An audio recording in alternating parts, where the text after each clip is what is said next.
Welcome to Flat Earth Debate Uncut and After Show.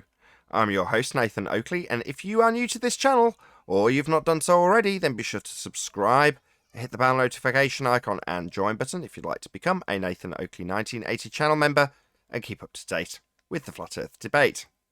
If you would like to support the channel, there is a super chat that runs alongside each of these shows while they premiere, and there's also a PayPal, Patreon and crypto link in the info box below the video. Also, below this video, you can get £50 for swapping your UK electricity supplier to Octopus Energy. Speaking of Patreon, I'm going to do a quick shout out to all of you who do support me on Patreon. So, a massive shout out of thanks and appreciation to Patrick Gunnels, Banter, Will Brax, Melby Styles, Troy Shuker, Bo Snail, Joseph Pizarro, Samson, Maris, Mobile Max 777, Neo the One, Lost Cat FE, Rob W, Open Minded, Reese Pound, Del West Watson, Mike, Muted, Dick Earth Skeptic, NA Literalist, Maria Neelands, Unbelievable Productions, Blue Ridge Ranger, Rob H, The Real Gabster, Windrider, Liam Nedrick Jr., Abraham Mohammed, Naibai, Adrian Quintana, Skeptic936, Life is Short, Fireball X, TheFlatEarthChannel.com, Texas Mike, Edwin Johnson, Kirsten Smith, and David Wayne Foster. So another massive thank you to all of you for supporting me on Patreon. Now I'm going to hand over to whoever is in Google and Discord so you can enjoy their conversation while I set up for today's live show. It's really quick. I was actually going to ask somebody about the the cryptocurrency because I heard he's pretty good with that. But I just listened and they were dogging Sleeping Warrior for some reason.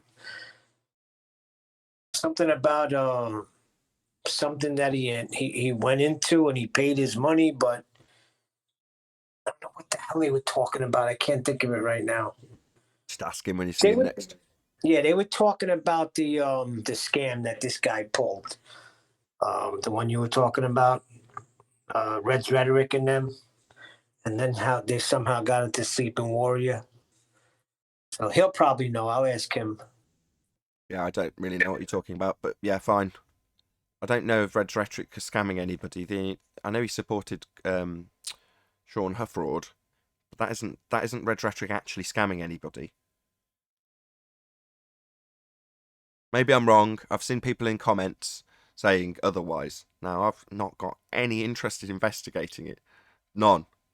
So I'm not going to say, this or that or the other's true.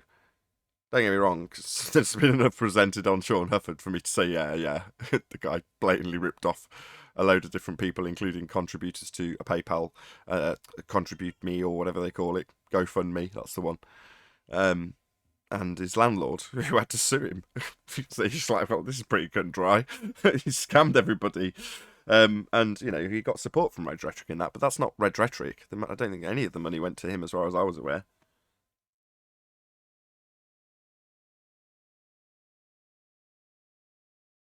I think he was part of it in a way.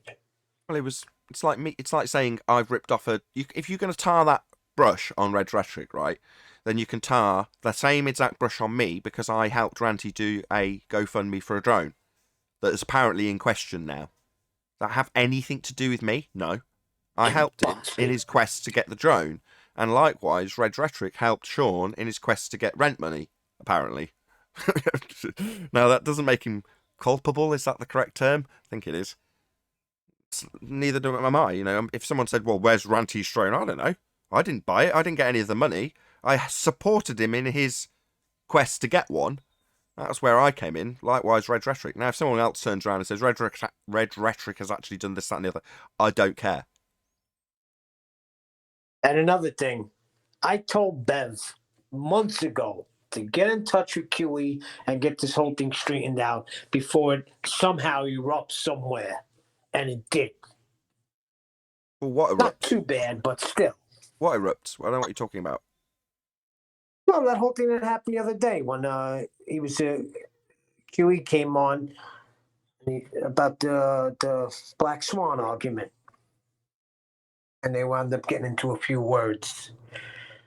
Yeah. But it's been brewing for a while. Okay. Yeah, I get it. It's people. It's a power struggle thing, and I get it. I'm not gonna pull it apart for Bev and embarrass him by doing so. Instead, I'll use Eli. So yesterday, Eli was keen to get in and give us a moon that's impossible. I'll say it with a drone in my voice because there's so many times people have presented these. But he was cutting into us pointing out that Katz has made a concession about the Rayleigh criterion and how you can calculate diffraction limits. He's like, I've also got a globe proof. I've got a globe destroyer. So you go, okay. He's like, I've been waiting 15 minutes to. So it's like, in his mind, because he's got something juicy and new, it overrides everything. People are selfish. Sorry, Eli. But that's just human nature. I'm not picking on Eli. I'm just doing it so that we're not picking on... who was it we were talking about? I've forgotten now. Bev and QE. No, Bev but and what I'm QE, saying right. is, Exactly. Bev's heart's in the right place. Now, if he's inadvertently or intentionally made out that the Black Swan's a rubbish argument because of whatever, I think in defence of Bev, he's doing that because he's like, look at my argument. And when he was here defending it, he was like, no, I'm not saying it's a rubbish argument. I'm just saying it's a bit rubbish of an argument because of blah, blah, blah, blah, blah. And you're like, okay, fine. It doesn't matter. You've got a good argument and you want people to know about that, and we're talking about Black Swan all day long. Now, that can manifest in, well, bloody Black Swan's crap argument. Look at my argument. You know, that's how it's manifested. And not for any reason that's not reasonable, QE's taken umbrage with that. Yeah, fair enough. They thrashed it out. All's well that ends well. Good morning. Hello. Morning, 10th. Yeah, but it could have been prevented. That's all I'm saying. But Well, look which at my leads me... argument. 1 second. I'm done in 1 second, I promise. Which leads me to this. I think you're right. I think Bev didn't want to talk to QE because I think deep down inside he does think that the black wants a shit argument. I don't think it's the case. No, I don't think he thinks it's a shit argument, and he made that explicitly clear when he was here. He's saying, yeah, but look at my argument. Now, the yeah, but can easily be spun into by Bev or anybody else. Well, it's crap then. And Well, what he maybe both. is saying is, it's crap compared to my argument. Mine's much better. And then when put on the spot, and, you know, ultimately part of his argument actually has, you know, Black Swan attributable to it, you go, okay, you can now see the parallels. They're both, you know, mutually exclusive. Both good arguments in their own right. Man, that's the hardest peace pipe I try to bring into a debate. Yeah, look at my argument. Yeah, that's it. You got the Black Swan. You got the Black Swan. You got Bev's. Both are fantastic arguments. And then I come in with the third with how a sextant works. And they're all good. Indeed. Agreed, but you don't have the pride they have, 10th man. Well, then that's none of our business, then, is it? Yeah, that's not our concern, exactly. Correct. But where there's a good argument, I'll shout it from the hilltops. So, you know, this backbiting isn't necessary. And some people, Bev in this instance, might, I'm not saying he is, be like that when they just want to hit, out of frustration, they just want their argument to be heard. They don't want it constantly slapped down, which might be the case for Bev. I don't know, I'm just speculating. In the light of the Black Swan. Well, yeah, that's all well and good, Bev, but Black Swan, and maybe he's got sick of hearing it to the point of frustration, and he's going, I'm sick of hearing the crappy Black Swan argument. Look at my great argument. Nobody's paying attention. And that could be not a reasonable justification to say it's a crappy argument. It isn't. But I could understand the steps that you could get there out of frustration if you've got a cracking argument and you've done the work and you're out treading the boards trying to get people to listen to it. I get it. What argument did you come up with? They both involve water. Okay, then. Right? I got a point. What argument did you come up with? I'm not finished with my point. Well, then what do you stop talking for? I didn't. Why'd you interrupt? They both involve water. The horizon, when it's looked over the ocean or from the seashore. Bev uses the canal, which is water. We know sea level, and the water in the canal is level. And when you bring in even the argument using the sextant in the ocean, you have to use the horizon where the sky meets or seems to meet the edge of the water. And so they all involve water. Something has to be level for a horizon coordinate system to work. And that is the horizon, your baseline. That has to be level, or you can't get an angle. So they're all good arguments. No matter, see, I said the black swan is a technical proving of the sextant argument is a technical proving and of the black swan, because black swan puts limitations to what a curve can do, and the sextant can't work with those limitations. So sextant can't have any limitations at 1.22 miles. It's got to be flat all the way to the GP, geographical position of the star or sun or moon. And if that's 3,000 miles away, that's got to be a zero baseline all the way. And that's got to be the horizon, no matter what you think you can't see or what is miraged, or refraction has no bearing on the sextant argument, because you got to have that baseline all the way to the zenith position of that sun 3,000 miles away. And if that's on the curve, that's coming in sideways. And if it's coming in sideways because it's that zenith position on the curved Earth, then you can't get an angle from where you are because you need a tangent. Which is where all three arguments overlap. So Bev's saying in the 3D world we encounter, you're not going to acquire your tangent that you're utilizing in your 2D spherical geometry. You don't have this straight in your reality. You've got it in your model. It doesn't translate into a 3D reality though. So he's saying in terms of the way we measure, we've got a measurable 3D world that we encounter with a baseline that's flat. And that doesn't work in your spherical geometry. And at the end of his explanation, he's like, they can't acquire their tangent for their spherical geometry in the 3D world we live in. You go, that's where all three of these arguments intersect. Because in the Black Swan argument, you can't acquire a tangent if you don't have a geometric horizon. So they all hinge on the same point, which is their assertion of the geometry requiring a tangent. Exactly. And when Bev said that, it was so good because I had said on a show previous to you that they could only do this in orthographic view with a two-dimensional drawing. They can't do it in reality because, as Bev said, they got the X and Y, but they don't have the Z. But they can kind of do it, but when you've shown the depictions of it, they're drawing a straight, flat tangent plane on top of the sphere to actually work with. You're like, well, that's bonkers. That's not what's beneath the actual feet of the observer according to their geometry.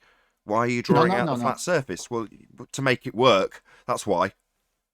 Well, that's their demise, though, because all they do is they have a localized tangent where the straight line at one point meets the curve. And they take liberty to make it longer in their drawings as if it's a little bit longer than that point where it just touches. Okay, but the point is they still have the sun 3,000 miles away on the side angle, and that little line they draw on top of the surface of their two-dimensional circle there, if you extend that, that's going into open space. It's not at all going to follow that curve in any way.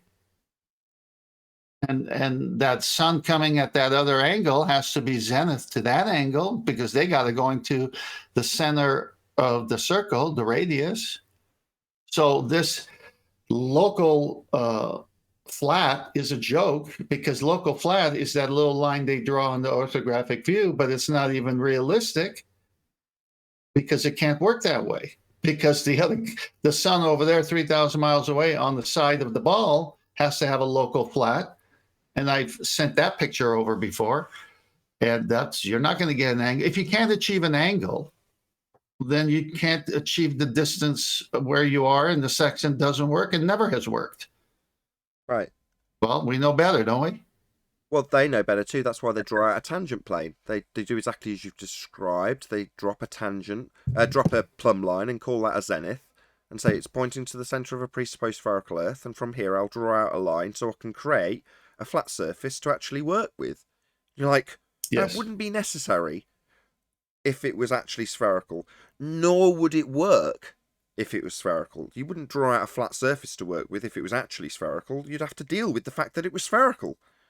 but you don't. That's right. You throw in a flat tangent plane to actually work with, so you can get the angles, because that's how it does actually work, because it is actually on a flat surface.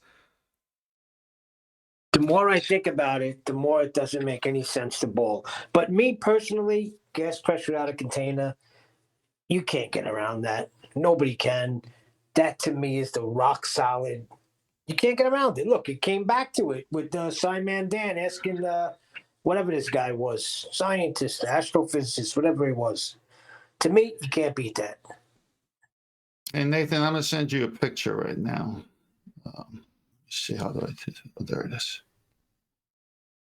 Another way that this is going to fall on their face, let me get this out to you. All right, tell me when you got it. It's a masterpiece.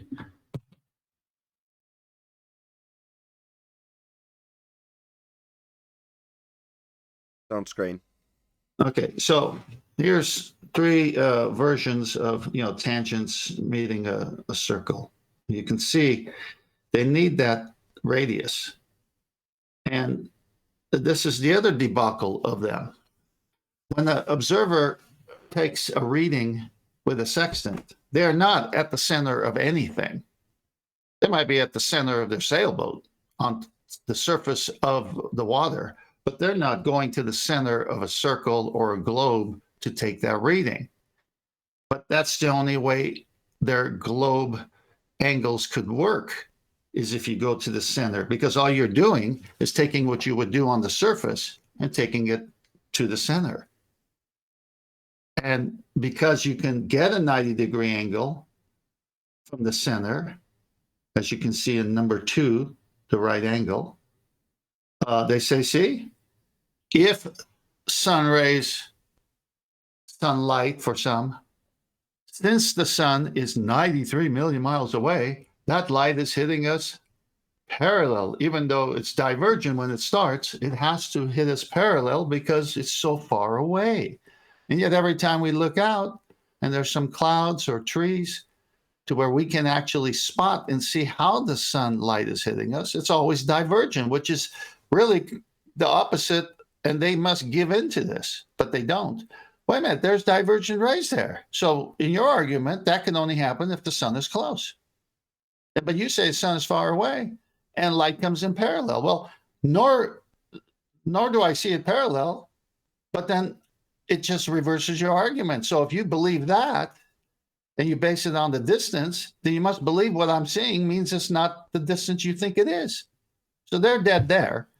And they need sunlight to come in parallel for even the number 2 picture on this slide to work, because you can't get that same angle on the surface as you do from the center. And that's the little trick of theirs. But that only works on a circle with a 2-dimensional drawing here, because you can do this. But it's not in reality, because no one's going to the center of the earth and driving a measurement from there.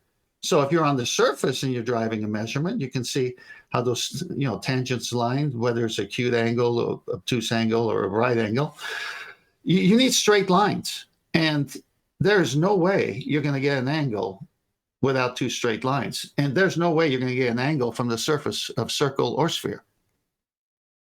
Yeah, there needs to be like a overlapping presentation with QE, Bev, and yourself, where you explain how all 3 of these arguments join, because you're detailing how this can only work in a 2D representation of circle geometry in this regard, right?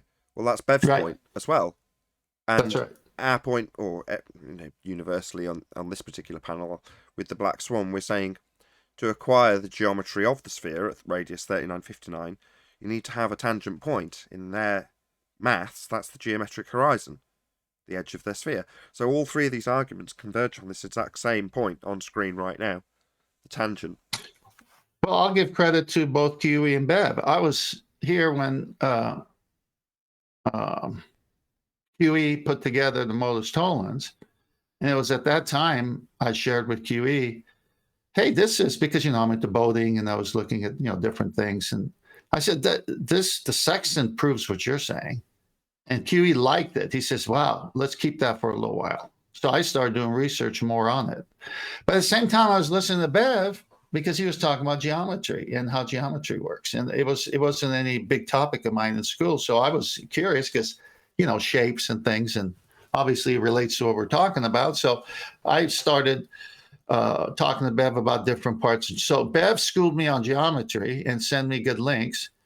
Huey schooled me on what a Mohs tollens is and how he used their distance to horizon.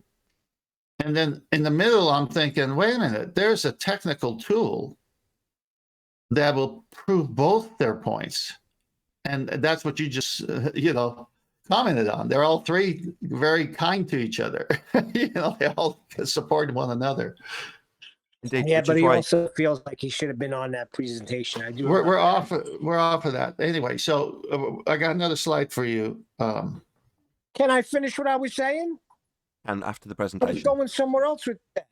That's fine. Go No, on, go ahead. Neil. Do what you got to do. That's all right. Thank you. I just don't like the drama when I'm trying to bring peace. And hello, I was going somewhere else with it, but you didn't give me a chance. But that's okay, Tent. Go ahead. It's your show. All right. Yeah. No, it's not my show. I have another slide, and then I'm sorry to do that, and I'll let you. I didn't mean to do what you say I did, but I must have. So I'm sorry.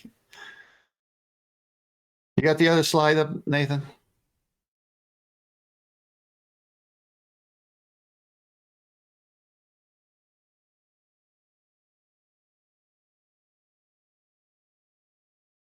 Hello.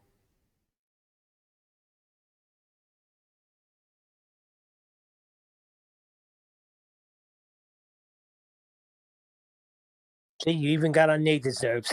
I was just gonna say it's about feelings too. Yeah, you're right. Everybody's the way they are. Just gotta deal with each other. You're right. Me and you got Nathan feeling hurt. Yeah, Okay. but listen, I like both of them, so it makes me cringe. No, I agree with you. I know. I know with your heart what you're doing. I know what you're doing. Alrighty then. Nathan, did you get that picture? Yeah, it's on screen. Okay, where'd you go? I'm starting the show up. I've got various different things that I have to do beforehand. And Okay. Well, you got 8 minutes, 7 minutes, and then you dump us to go push a button. Come on, man. Yes, it's that easy, obviously. All right. So Wow, that's insulting, Tent. How dare you? How dare you? Can we all shut up? Well, 10th man? just Let's feelings. just hear... Remember feelings. Right, can we just do the end of 10th man's presentation? It's on screen. Go ahead. Okay, so you have the sextant there, and it's major parts are defined with A through whatever, and then you have the horizon, your baseline. You got to have that tangent, and then you've got the sun somewhere over the Earth. Well, that somewhere where that sun is could be 3,000 miles, 5,000 miles away from you, and if you're on the curve, its zenith position over that part of the Earth is coming in towards that center of that 2D circle that they depicted with. And there's no way you can achieve an angle over a curve as this is showing. There's absolutely no way that angle could be achieved this way on a curve. It must work with a tangent. And I'm going to send you, where is this one? There we go. I got one last one, and it's all yours. Go push the buttons. Tell me when this one comes up. Yes, it's on screen. Thank you. So this one right here, very simple. It's a different version of the previous drawing. You need that, see that 90 degree, that little square there, and the eye. See that square there? That's got to be there because that's where the sun is, where that little square is designating 90 degree. And it tells you you're 40 degrees from it.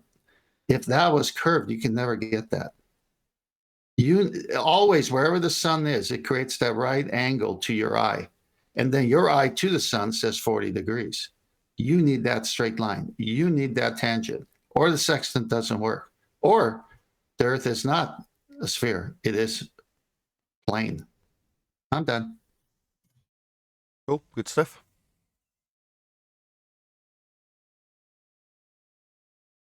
You make it so clear, Tent. I see it in my mind as you're saying it. It's been fun learning it, that's for sure. Yeah, it's nice having good people around you. You know, Brian and Bev and QE. Yeah. No, altogether, your panel has brought so much. If I can contribute, fine. Literally, we all learned more on your show than we did in school. Don't forget the ballers. They've been they've been helping us out lately. They have to help us out because they double speak. And when it's on that other speak, they help us out. And then when they go to the other side of the double speak, we laugh. The law of non-contradiction is great because half of it is our arguments. The other half is them going crazy. I'd say Elon Musk's going to come out soon and say we know it's a globe because we measure it flat. Hey, John. You're probably right. Elon Musk has been warning America about tampering with AI.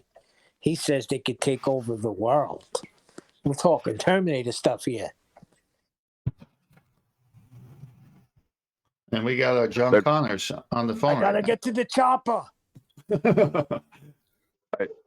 would probably be better rulers than the ones we got now. So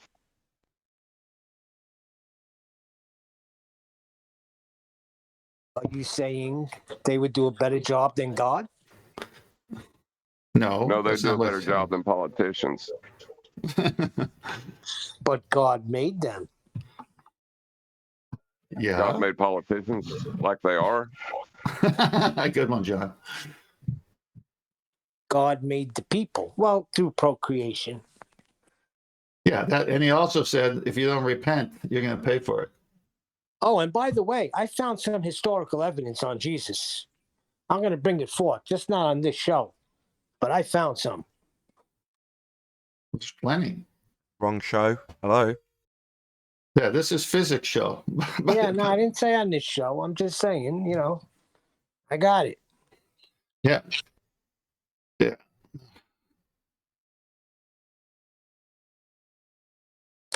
John, how's it going? Get Nathan. Not a lot of sleeping going on. Oh, yeah, I figured that. But yeah, you had a kid, haven't you? I forgot to say congratulations. Oh, thank you. It was a very interesting story.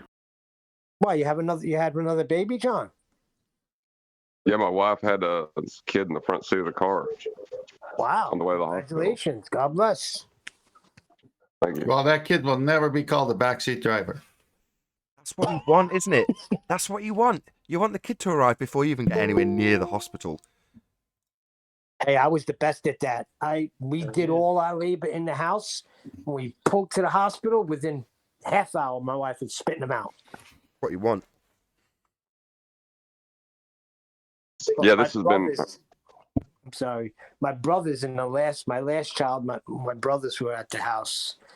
They were like losing their mind. Like, take it to the hospital. I'm like, relax. I understand what's going on. I thought I did. It was a 2-hour labor. You Just didn't 2 time hours. it right, John. You got to time it right. That's pretty quick though, eh? Hello, you wouldn't guys. expect it to be that sort of speed. That is pretty efficient. You know what I mean? It's insane. And the contractions, they were like 8-10 minutes apart, and then they stopped for 20 minutes, and then the baby came. Wow.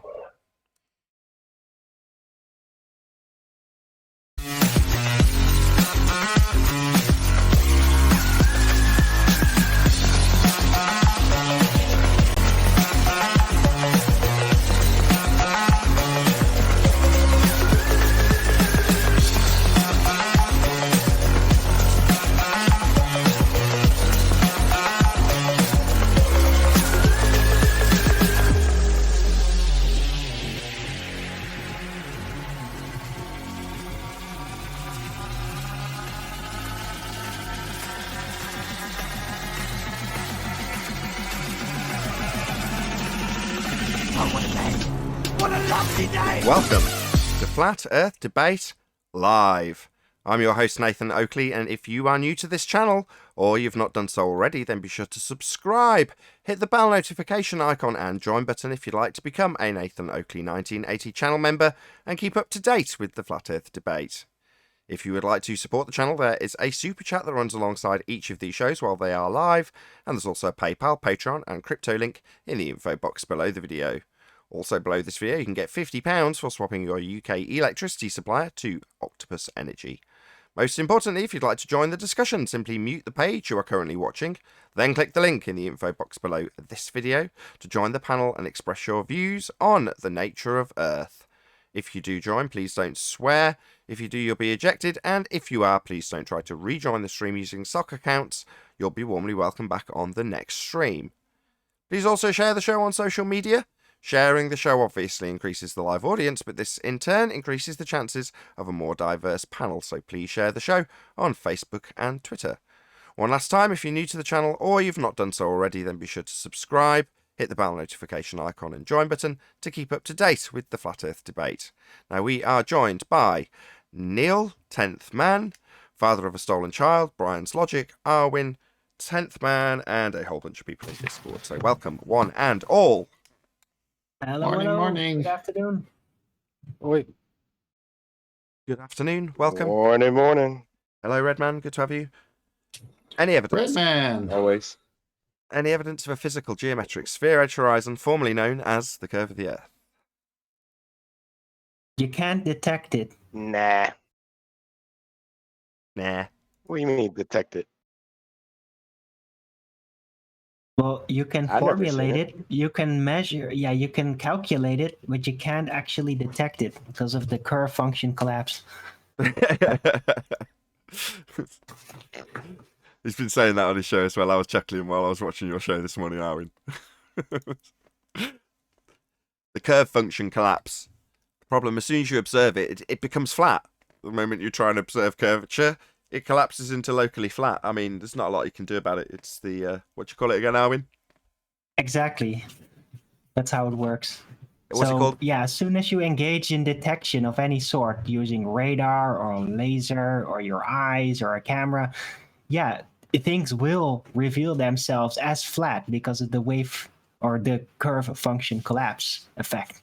Curve function But collapse, you can that's the still one. calculate it as spherical, though.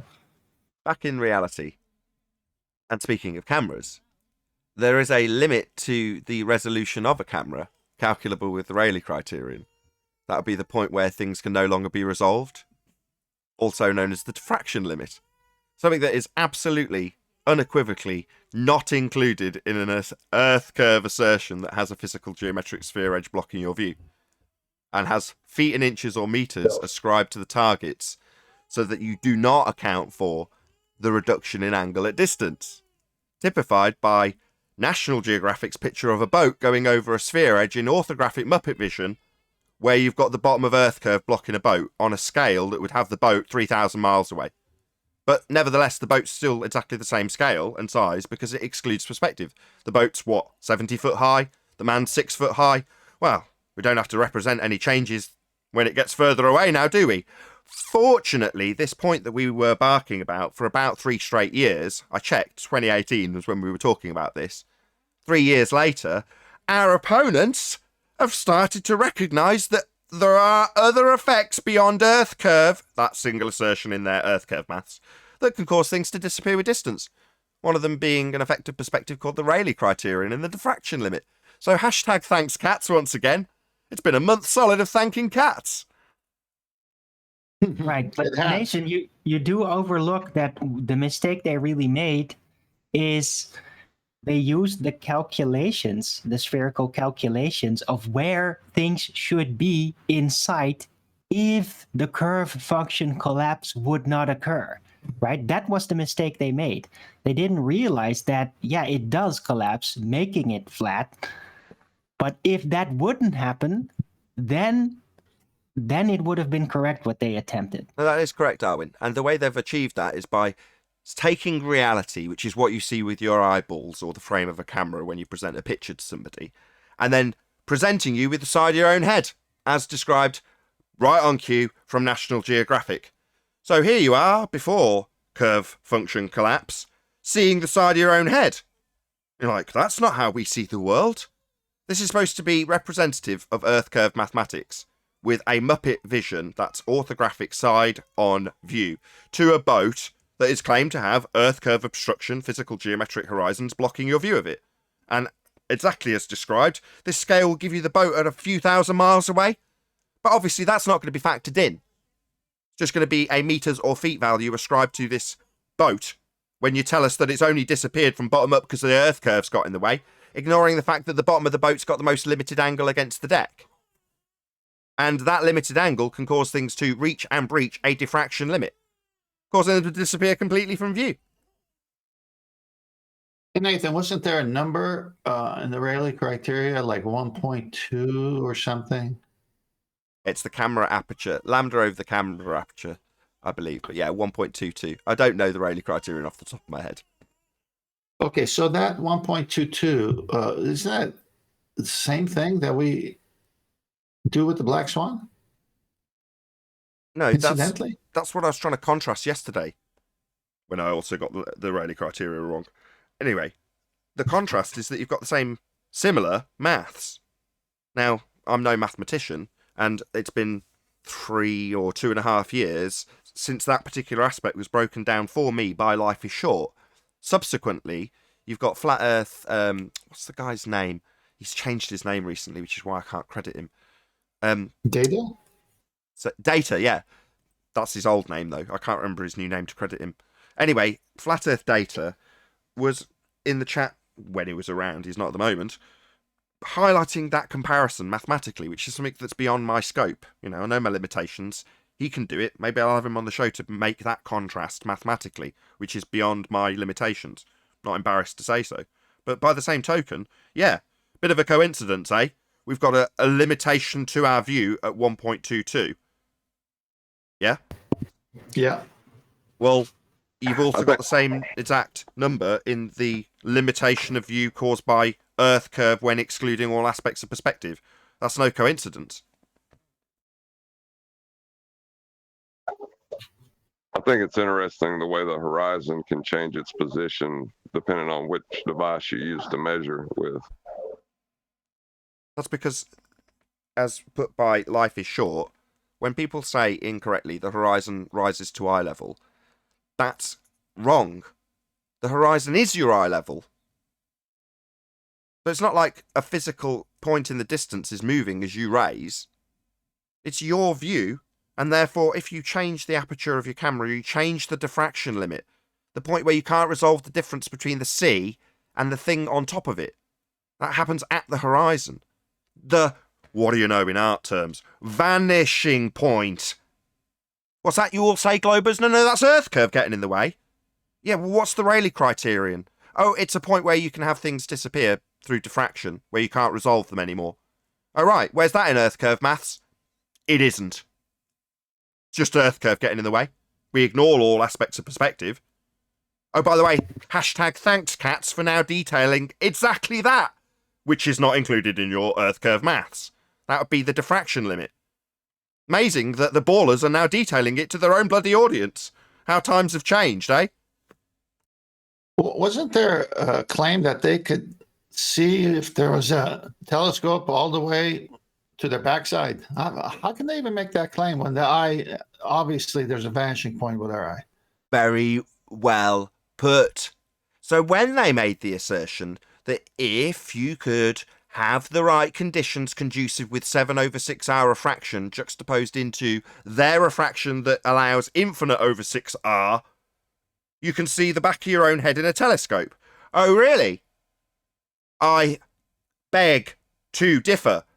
Number one, we don't have refraction at a rate that's based on a radius. We've debunked the radius with the Black Swan. But further to that, at the distance, if you straightened it out and ignored their nonsensical bend around the world refraction that relies on R, I would postulate that you would be too small to see.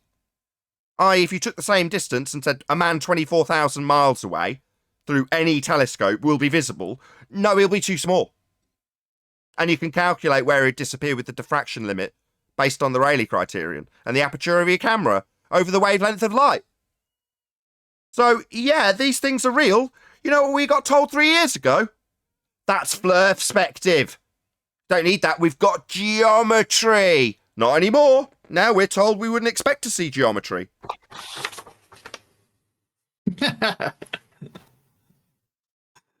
Oh, the times have changed. Any evidence of axial rotation of the Earth-based variety?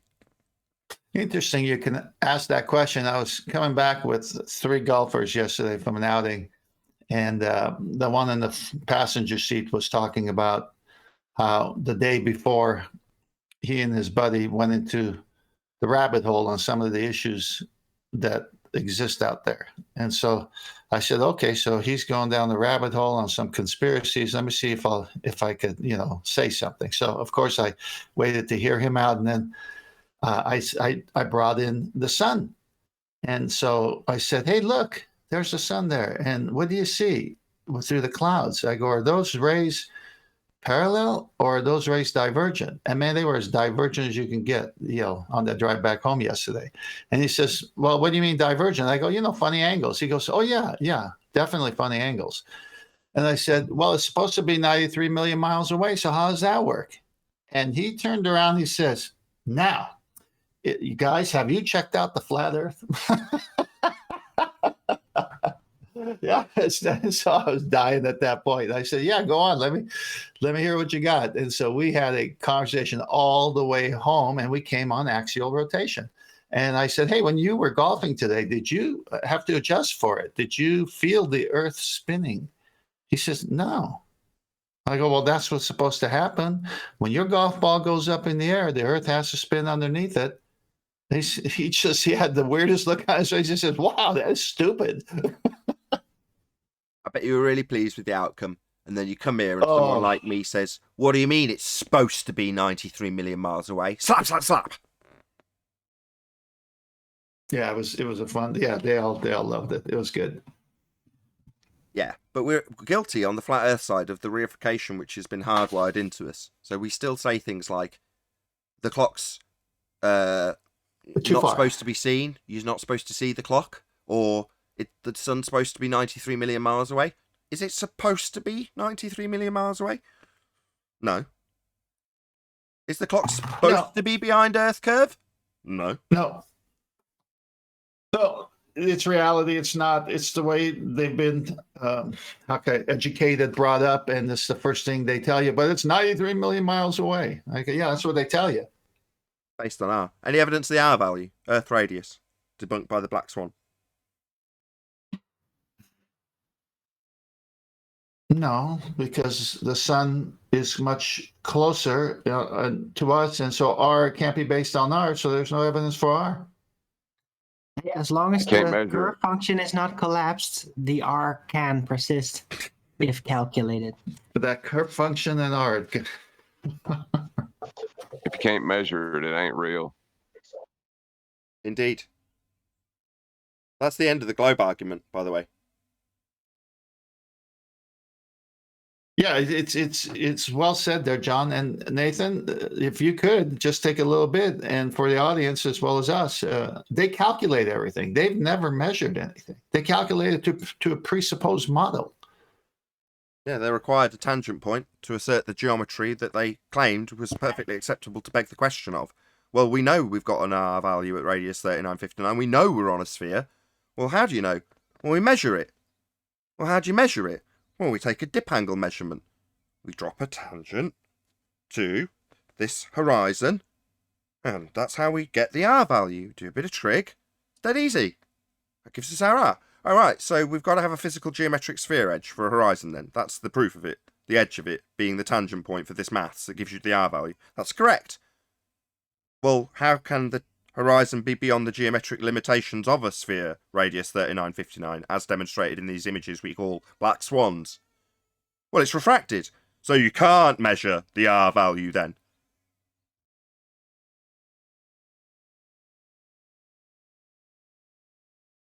Gets better than That's where that. it ends. It gets better than that. We've never seen it. We've never seen it. We You wouldn't can't expect to see it. see You geometry. can't measure Nobody's it. claiming the horizon's Earth curve. The geometric horizon only exists in the maths. Those are the rebuttals from the globe side. That's right, because ain't of measured, curve it ain't function real. collapse. let Alwyn get his joke in for the 4th time. It's very important, John. It's not a joke. It's their next savior. It's the next excuse they need, right? First they got terrestrial refraction. Now there's the curve function collapse. Right? That's why you can't detect it. That's why you can't measure it. You can only calculate it, because if you try to detect it, the curve function collapse sets in and then it will turn out completely flat. So yeah, you can't measure it. What did you measure to calculate it? You can't. That's what he's saying. As soon as you go to measure it, you end up with it all being flat. So you can't calculate it. No, that's what one of the Arwinian paradox byproducts. If you're going to assume it, go on, Arwin. You can still derive the equator length and then calculate it based on that. That's movement of celestial bodies. We cover that as well. I'm just saying you can still calculate it even if it's not based on measurements. Right, you can still calculate the amount of consumption a unicorn will require in hay, right? Doesn't mean that unicorns are real, but you can definitely calculate that.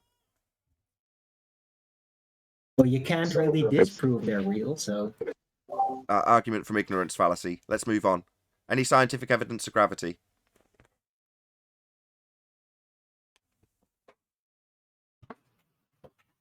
We don't need any. According to Einstein and what happened, was it 106 years ago? It's been superseded. Yeah, mass doesn't attract mass. Well, they knew that, and when they couldn't demonstrate that, they had to make up something else real quick, or else everyone else was going to say, hey, how come I'm not seeing mass attract mass ever? Oh, okay, so let's bring in 4th dimensional. Where has it ever been officially stated that mass doesn't attract mass, right? I think that the Cavendish setup has been ignored and then proceeded by Einstein, but I don't think it's ever literally said, no, this isn't true. And what is the Cavendish? What did you call it? An experiment? No, they haven't. Arwin's point is that the old and busted, not working rules that you've got asserted as laws haven't ever been decried, taken off the books, whatever you want to call it, memory hold. They still assert it. And the fact that they've got a completely contrary position with pseudo force space, which has superseded the mass attracting mass, which you can debunk with a kettle or a helium balloon. You know, that is Arwin's point. They still have that rhetoric, even though it doesn't make any sense anymore and has been replaced. Well, it hasn't really been replaced. That's the point. There's just an alternative route into pure conception. Yeah, one can argue freely, and even people as dumb as Fight the Flat Earth have reasoned out, yeah, well, maybe the bending of space-time causes an emergent force that is mass attracting mass, right? Yeah, and that's a natural conclusion to come to based on these loose fragments left out in the open. Yes, there's a lot of bullshit to go by. Yes, you can use a lot of nonsense to bamboozle people. Yes, that's right, Arwin. Doesn't change the fact that the current rhetoric is in fact a superseded position with Einsteinian superseding Newtonian. That is the current rhetoric. Mass does not attract mass. I don't know, man. The only thing that actually points at the refuting, as you say, is snapping the wand in two. That's like the only thing that was ever said to basically point at that. But what does that even freaking mean, right? It's getting weird. What wand? You know, so I'm not too sure. I think it's suggested, like, let's move on to this. Let's move on to this Einsteinian gravity. But they never actually completely said, look, this is wrong. Mass is not attracted by mass. I've never read it anywhere. I never read mass is not attracted by mass. Right? Okay. So it's left open. They just need to assert it and then prove it if they want to. In other words, if they want to come here and say, no, Arwin, that we haven't denounced it because it's true. Oh, really? Show me where in nature mass attracts mass. Oh, I dropped this microphone. Oh, I dropped this helium balloon. Right. And there's another problem. But that's because of buoyancy, though. that whole paradigm has been superseded. Correct. As has the Einsteinian, but we're having a drop to get them to move past their 106-year out-of-date mass-attracting mass rhetoric, superseded by Einsteinian nonsense, which has been pummeled. But we can't even get them to concede to their current rhetoric of Einsteinian gravity. They want to assert that mass attracts mass. It doesn't. Debunked by any gas. It's not attracting, right? It's repelling.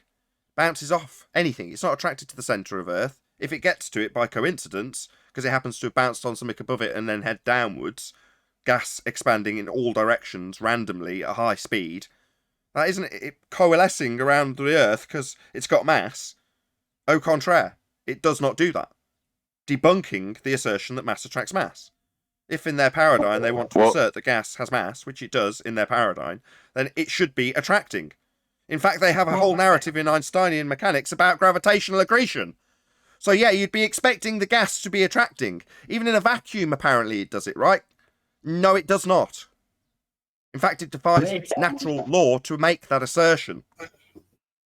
I think you're misinterpreting how it's supposed to be set up, right? Because Newtonian mechanics completely excluded gases in every form and the consequences. So I think you should interpret the Cavendish test proving mass attracting mass only in solids and liquids, but the gases, which aren't accounted for, are still influenced by the bending of space-time, causing it to hole up in these locations where masses attract masses of the solid and liquid nature. Oh, God, thank you. Say it 5 more times, maybe. Yes, I occasionally get that from the chat trolls, chat skanks, whatever you want to call them. Well, okay, it's back to the same assertion, Owen. If you want to assert it as mass attracts mass, then you've got to actually back it as mass attracts mass, not just say it excludes gases when they have mass in their paradigm. Well, they can't assert mass attracts mass anymore because they lost their M2 with the radius. That's true. Whoa, you're on fire. Yeah, that's over. You ain't allowed to assert that nonsense no more. Stunned silence. It's only within observation, curve function collapse. There's still a radius out there outside of her perception. Don't measure it, it ain't real. Yeah, where are you going to get your M2 value? Very good point. I hadn't even considered that. When were you going to... Has that just come to you, or have you been waiting a while to bring that on us? Yeah. Well, I kind of went into it a little bit, but like QE was trying to move away from Newtonian, and I completely agree with that. So if somebody wants to assert that mass does attract mass, then that's not true either. We don't have the center of M2 does not exist. You can't measure a radius. It's not true. In pseudo-Riemannian force space, it does exist. Yes, it might exist in the maths. It doesn't exist in reality. Any single viable hypothesis from any of the fields of astronomy, cosmology, or astrophysics? Black holes suck. The thing about a black hole, right, is it's black. And the thing about space... No, I'm only checking. Seriously, though, any single viable hypothesis from any of the fields of astronomy, cosmology, or astrophysics? The Big Bang Theory? Not a theory. Theories based on... How did you very manipulate that? Yeah, exactly. No, but in theory, if heliocentrism was true, you could test if black holes suck, right? Right, The get that problem begging is, the though, question. like, how are you going to relay that information? Because as soon as you're able to prove it sucks by getting a proximity, you would get sucked up into it and then not able to return in order to relay the data, right? Yes, nice that you could get to the end of Maybe your example partially. having hung the begging the question fallacy right out in the first sentence. Thank you, Owen. You're welcome. Any evidence of a molten iron core at the centre of a presupposed spherical Earth?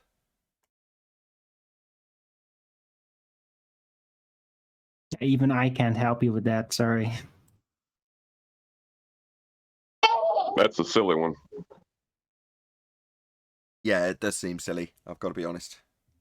Occasionally we do go through the story of Thea, which I do find quite amusing. Not that we will be doing that now. Any evidence you can have gas pressure without the necessary antecedent of a container to press upon.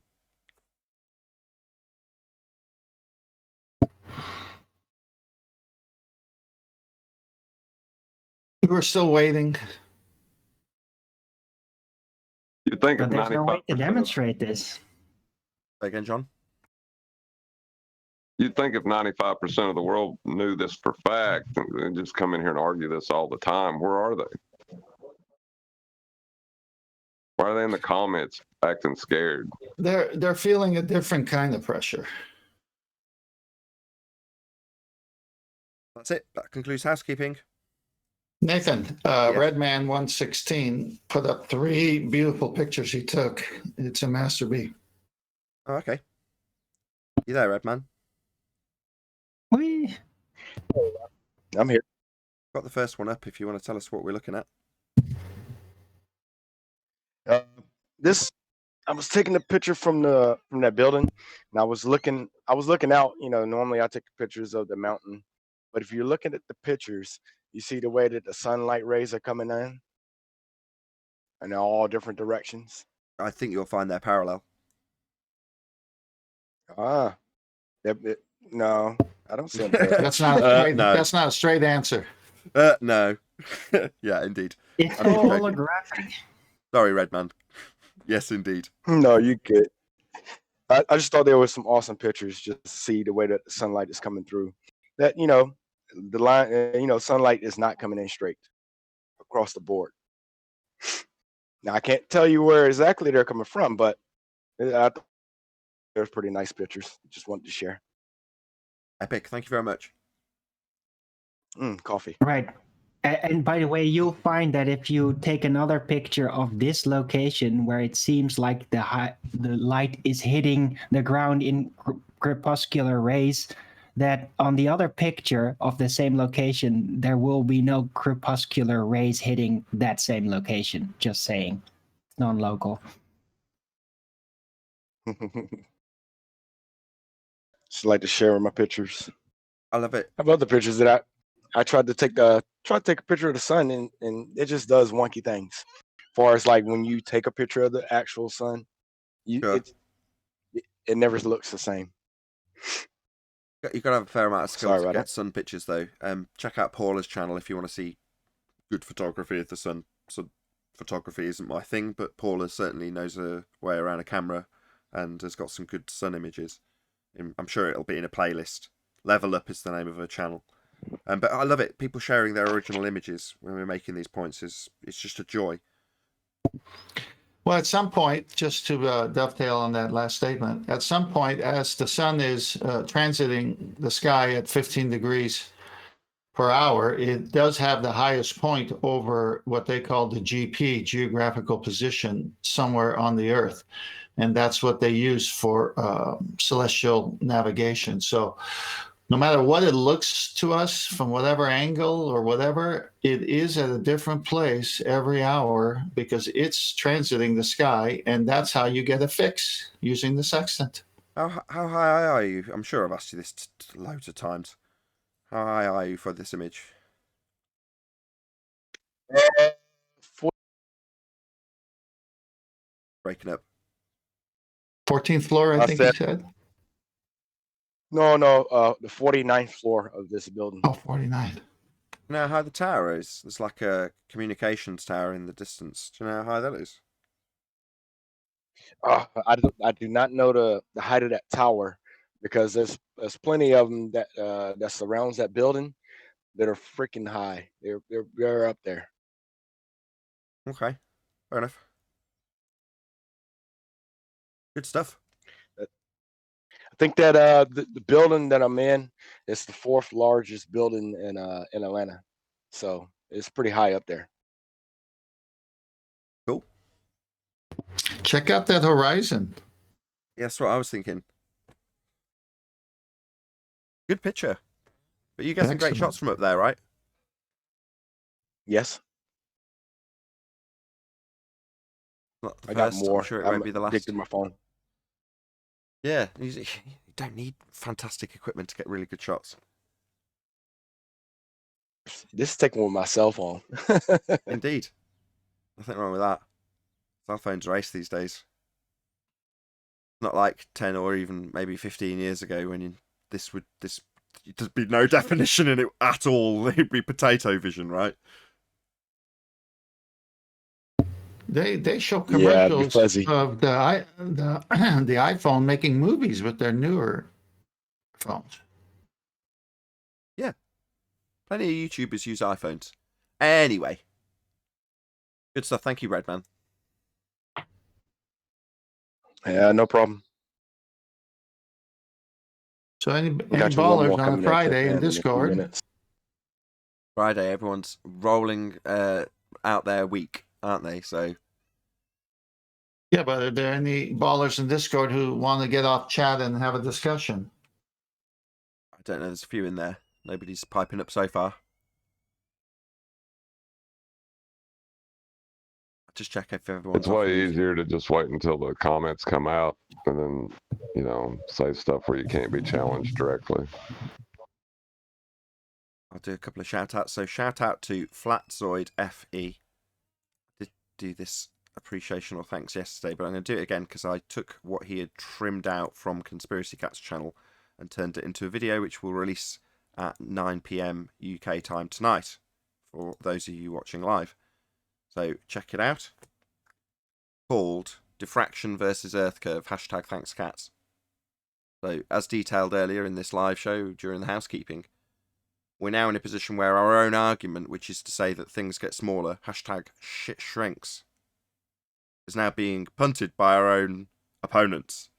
I'm stuttering over these words because it's quite hard for me to say this because I'm slightly amazed that we're in this position. As joyful it is to be in this position as a flat earther, but that is actually the position. We're literally having our own opponents telling us nobody claims the horizon's Earth curve. Check out perspective. We don't see physical geometry. What bulge? 2021, what great year. Nobody claims the horizon's Earth curve. I think it's so great. Oh, it's a good time to be a flatty. And the commenters are agreeing with me. They're telling me this. They're like, hey, it's a great time to be a flatty, isn't it? Yeah, it is.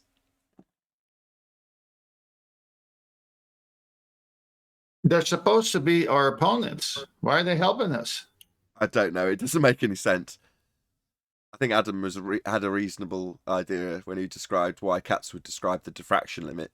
It's like, if you can talk about it to your own side, it'll seem like it's been addressed, right? Well, he's talked about diffraction, hasn't he? Yeah. Oh, well, then everything's good.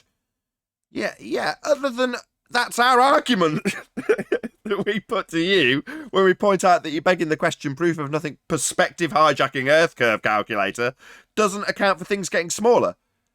They're feet and inches values or meters values being ascribed to the targets only. So it doesn't matter if it's 100 meters away or 100,000 miles away. It's exactly the same value. Oh, it's a 100-foot building. Right, but it's much further away now. Well, it's still 100 foot though, right? Well, that's useful if you want to exclude the diffraction limit calculable in the Rayleigh criterion, as much as I can't believe I'm saying this, currently being detailed by our opponent, Conspiracy Cats. #ThanksCats. So if you want to know how the Rayleigh criterion works, how you can reach and breach a diffraction limit, definitely not accounted for in Earth curve maths, go and check out Conspiracy Cats and its description of the Rayleigh criterion. Exactly as we were detailing 3 years ago, and it was called perspective and ignored. Amazing, really. It's interesting that they term it that way because the building is physically 100 foot tall for this example. But when it's far away, because of the way our eyes work in the diffraction limit, you may not even be able to even see the building, or you might see part of it. And they're saying, yeah, but it's actually 100 foot. Yeah, if you're standing in front of it, but when you're far away from it, you have limitations with your eye, but you're not at all agreeing that we have any limitations with our eyes. No, and the defense 3 years ago was no, it's geometric. Ready to account for perspective. What do you mean, perspective? This is geometry. You understand how geometry works? Just fast forward 3 years. We do not see the geometric horizon. We wouldn't expect to see geometry. Nobody claims the horizon is Earth curve. The geometric horizon only exists in the maths. What a debacle. Yeah, what complete cluster screw on the globe side. I mean, you can go on YouTube right now, pull up videos about the story of Al-Biruni, and it's the opposite of their position now. Yeah, their position is you can assert we have a sphere beneath our feet because we can measure it at the horizon. Yeah, and they credit Al-Biruni for that. And he's in all the textbooks and he gets all the praise for it. And now they come and say, well, he never really saw it to say what he could say. You there, Virus? Apparently they're throwing poor Al-Biruni under the bus too. Yeah. Virus was in chat Everybody's earlier. under the bus. Virus was in chat earlier. Hey, Chocolate, by the way. I heard my Come name. on, What's guys. up? Well, I don't know if you were reaching out to me when you were like, I want to talk about the Black Swan. As much as I poo-pooed you at the time, I'm like, are you reaching out? What do you want? Oh, just shit. I would like to have a conversation about the Black Swan. It's something that we actually never talked about. We talked about Coriolis and all that other stuff, but never the Black Swan. Okay. Oh, we never talk about the Black Swan here. So I'm glad you brought it up for the first I time. think he means This him should be personally. fun. Yeah, I think he means him personally. Okay. But now, I'm about to say, if so, we could do it in the after show. Wait a minute, are we in the after show? No, we're not. So can we do it in the after show? Because you know I like to curse and stuff. So I don't mind. No, just hold your tongue back. I don't mind if you curse. You get a pass, Oh, right? okay, If I have to okay. go through the YouTube algorithm and tell them, I don't mind. Fine. Okay, cool. What? I'm glad you have Something about such the Black- discipline. Do you know the argument, Kuma Virus? Good question. Yeah, Yeah, repeat if the Earth- argument to if- us. That's our thing. Okay, I ain't gonna be exactly precise with the numbers because my memory ain't too well. But if the Earth is has the radius, Earth is a sphere with a radius of was it 33959 or something like that? Yeah, correct. Then y'all said what the horizon should be no more of a distance than 1.22 times the height of the observer times what? Squared. One, you know what I mean? 1 times 2 the observer's height. There you go. Away from you. And since in the Black Swan is further, y'all say it's not a sphere. Is that pretty much like Close enough. Yes, that's correct. Hi there, can you hear me? We can, but Painful. can you wait? Okay, thank you. Hold on 1 second, whoever you are. So, what was your question in that regards, Virus? so? Okay. So y'all have this Black Swan that y'all say because the apparent horizon is that far. Well, because the horizon is that far, then it can't be a sphere. I want to know how did y'all come up to that conclusion? Because it's almost 10 times as far as it should be. No. Not should be. No.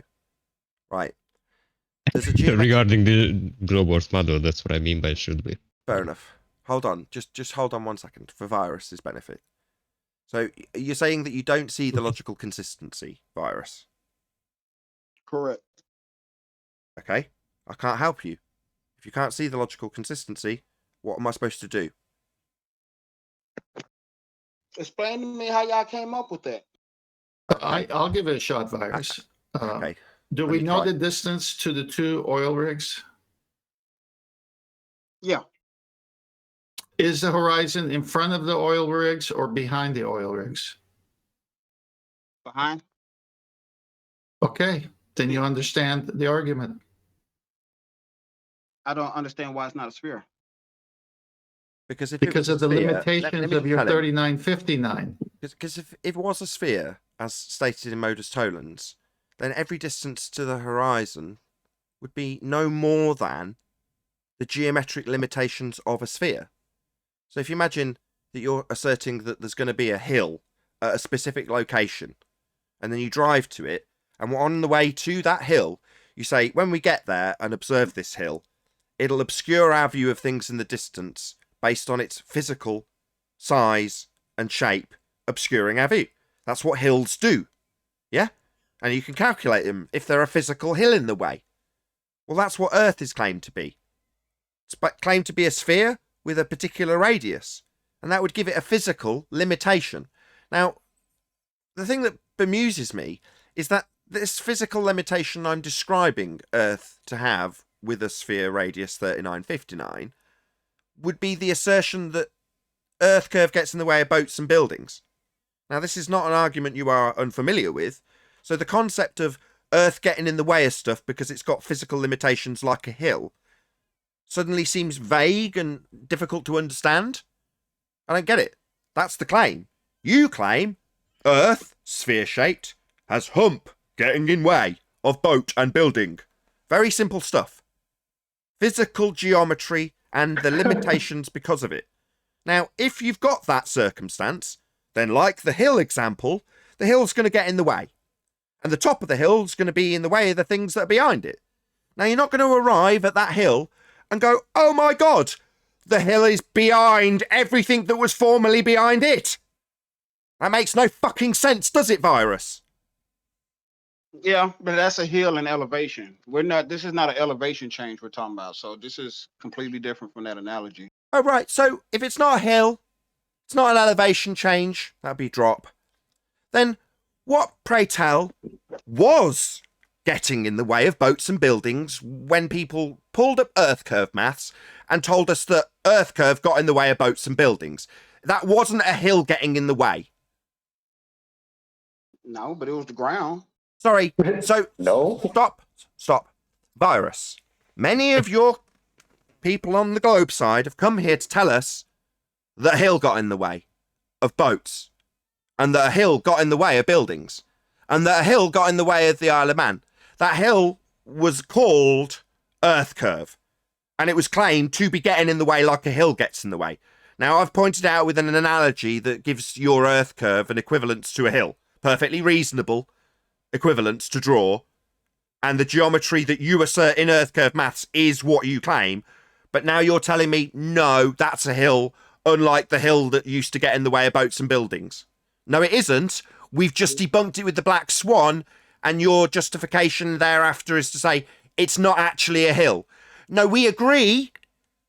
The horizon isn't a hill getting in the way of stuff, like is asserted with Earth curve obstructions, hills getting in the way of stuff. No, it's not that, Virus. Welcome to Flat Earth. Do you consider the Earth curve a hill? No, you do. I don't consider anything to do with Earth curve. I'm a flat earther. The Earth is obviously and observably flat. When I see something in the distance, I just say what I see. I don't have to justify why Earth curve hasn't got in the way. And in this case, Earth curve getting in the way is a hill getting in the way, and it doesn't. That's what the Black Swan does. Debunks your hill in the way. And when we point out that you've no longer got the hill in the way, you say, well, that's a hill getting in the way. We haven't got that. That's your defence. So you haven't got an Earth curve hill getting in the way then, Virus. Welcome to Flat Earth. Don't welcome me to Flat Earth yet. But at the same time, I would also say that just what part of, if Earth is a sphere with a radius of 3959, what does that, why does that exclude light? Why does that exclude what? Why, when y'all say that, y'all exclude light? Like, I don't say it's not my claim, right? Why are you reversing the burden of proof, Virus? I don't say that. Stop. I'm not reversing proof. Sorry. I'm talking about Stop. Stop. I heard what you said, and I'd like to respond without you telling me what you're not doing. Okay. It is not my claim. So asking me why Earth curve maths doesn't account for light, that would be optical effects. Things like the Rayleigh criterion, currently detailed by Katz. Yeah, we've got the same question. So it would seem, Virus, you're in the same boat as us. Why in unholy fuck does the Earth curve calculator not account for light and optics? That's because it hijacks those effects and calls them Earth curve. And when I point it out, a fundy who's asked me this question will talk through me. Because you're triggered. Why doesn't it include light? Well, because it takes the effects of perspective and calls them Earth curve. That's why. And why am I getting Fundy muted when I point this out? We don't have a hill getting in the way called Earth curve. That's your concession. Welcome to Flat Earth. Your follow-up question is to ask me why the Earth curve maths doesn't have it. It's not my claim, it's yours. No. Go and ask your own Fundy side. That Stop Fundy muting me, asshole. That- I know this is devastating and you've just said no, an Earth curve hill doesn't get in the way, even though that's what the maths asserts. Yeah, welcome to Flat Earth X3. Meanwhile, you started asking me why Earth curve maths are totally deficient. They're not my maths. They're Earth curve maths. Go and ask the Fundies. Go and ask Mick West why his maths is so deficient. Don't ask me. Hey, Nathan, that wasn't my question. I heard your question. Why doesn't it include light? It's not my calculator. Go and ask the Fundy idiots who assert without any effects of optics that geometry gets in the way, that a hill gets in the way, that the hill you tell us isn't going to get in the way, gets in the way, and you want to worry about why it doesn't have optics in it, why light isn't factored in, why it's a radius-based 7/6 terrestrial refraction that only exists in maths. Those aren't my problems, they're yours. That wasn't my question. My question was, why doesn't the Black Swan argument include light? Because it's about your geometry. Your geometry doesn't include light. Your geometry is what it's debunking. Asking me why the argument that's based on your claim of an Earth sphere radius 3959 doesn't include light. That's your claim, and why your claim doesn't include light. Well, because it's a geometric claim. That's your geometric claim that is totally deficient. Do you understand that? So you got the modus tollens word for word from the globe. You claim radius 3959, Earth a sphere. That's what you claim. So I claim the modus tollens that you give in the Black Swan. You just managed to repeat it, and your defense was that no, we haven't got a hill getting in the way. We agree. Welcome to Flat Earth. That's the 4th time. My defense is, why doesn't the Black Swan argument include light? Why doesn't the Earth curve maths with a radius 3959 make the assertion about light? Because it's a geometric assertion that you make. That's the 2nd time I've told you. Stop trying to flip my question, Nathan. Your question, why doesn't the modus tollens include light? Well, because it's based on a geometric assertion of radius 3959, sphere Earth, your claim, that's geometric. Geometric isn't light, it's geometry. And that is why the modus tollens has the assertion of the geometric limitations you claim with your deficient maths. Why are you asking me? So your Black Swan is about the geometric horizon. No shit. So Thanks do for you have catching a up, bro. picture of the No shit, Sherlock fucking Holmes. Do you have a It's only taken you 18 months for you to say, so the Black Swan argument's about a geometric horizon. 18 months? Do you have a picture of the geometric horizon being further than what it is? Sorry, yes, it's called the Black Swan. That is a picture of the apparent horizon. Yeah, and your horizon, based on a radius 3959 sphere, would be at 1.2 times the square root of the observer's height in feet as detailed by you. It's not. Geometric horizon, yes. Yeah, so we don't have a geometric horizon then, do we? So we don't have Now, one. can I see a picture? So we don't have one. Horizon being that far. Yeah, it's called the Black Swan. We don't have a geometric horizon. That is the conclusion. That is not the conclusion, because you know a picture of the apparent horizon. So not the geometric horizon then? Unless you can show me a picture of it being further than that. Unless I can show you a picture of the geometric horizon I don't claim and your maths requires. So you're going to try and flip the burden of proof? Maybe start Fundy muting me when I point it out. Of course, right on cue, he's talking through me. Maybe start telling the audience that you're getting muted while you Fundy mute the fact that you've just flipped the burden of proof and demanded that I show you a geometric horizon. The very thing, this argument, your claim of geometry is debunked by, you're going to tell me I need to show you a geometric horizon. No, Fundy Globetard. No interruptions either, Fundy idiot. That is your claim that you would need to show me. It's marked with an X and labelled horizon in your globe maths.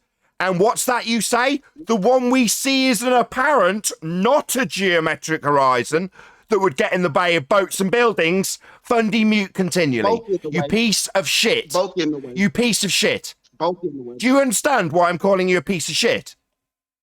I don't care. Well, I'm calling you a piece of shit because I'm taking apart your argument, and your cognitive dissonance comes in when the devastating conclusion comes, and you feel it's your necessity to interrupt that devastating conclusion. You've just made it clear, well, that's not the geometric horizon we're seeing in that image. Yeah, welcome to flat Earth. Marked with an X, labelled horizon in your geometric assertion based on maths, is a geometric horizon that the horizon we see is not. Ergo, the end of your argument that requires geometric horizons, you complete idiot. And also the end of your black swan. Just talking through every word of the conclusion so he doesn't have to respond to it. He's descended to the tactics of rumpus, like the scumbag wanker he is. So rather than listening to a single word I've got to say, you're going to fundy mute it and then go off on a tangent that doesn't address a single word I've said. You've just told me, see how long it takes to interrupt immediately. You've just told me the horizon we see is not the geometric horizon. So we don't have one. It is labelled. I didn't say that. It's going to be a constant stream of interruptions. I'm never going to get the opportunity to make the conclusion that proves we're not on a sphere. You coward. Go for it. I've tried 6 times. You've talked through it every time. You're a scumbag wanker coward who cannot bear the thought of being proven wrong because you've got a fucking sphere belief. So therefore you won't let me talk. You definitely won't listen. And like now, you're going to interrupt me when you say, go ahead. Why the hell are you talking? When I point out that if Earth was a sphere, radius 3959, then every distance to horizon could be no more than 1.2 times the square root of the observer's height in feet. That's the geometric horizon. Marked with an X. Labelled horizon, constant interruption. Devastating. This is what the Black Swan does to you, virus. Yeah, this is why you fundies don't want to come here. Because when the conclusion comes, you want to talk through it. Go ahead, man. I'm agreeing with What, you. tell me to go ahead for the 4th time while you mutter through the conclusion for the 7th time, you total coward? You're all scum, fundies. Yeah? Maybe bleat about how I've got a fucking mute button when this happens. Yeah? This asshole who's come here and asked if he can talk about this has told us in no uncertain times the horizon we see isn't geometric. Oh, right. So that horizon, the one marked in your model with an X with horizon written next to it, isn't the one we see then? Nope. Welcome to flat Earth. Don't welcome me to flat Earth. That has nothing to do with flat Earth. Really? Well, you have a model with a geometric assertion and a horizon that's geometric that you've just told us we don't see. Yeah, okay. That has. Yeah, so But if you you're not can't even see smart it, enough to understand why we're welcoming you to flat Earth, bro. so if you can't he said, see I it, said it, he's a dummy. so if you can't see it, you can't measure it, and if you can't see it, it can't be blocking boats and buildings. Hold on. I can't measure it? No, Why not? because you can't see it, you stupid boneheaded idiot. Not in the Wow, black bro. swan. You. This is sad. Sorry, so what you're going to say is it's not visible in the Black Swan, but what? We can see it under different circumstances. That's wrong, virus. You don't understand your own argument. Everything's always refracted. No, I understand my argument quite well. Really? Well, how are you going to measure it if everything's always refracted? Get high enough. Sorry, everything's always refracted. You think going higher is going to stop everything being always refracted in your model? Yeah.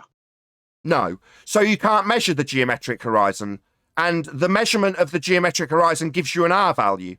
So you haven't got an R value.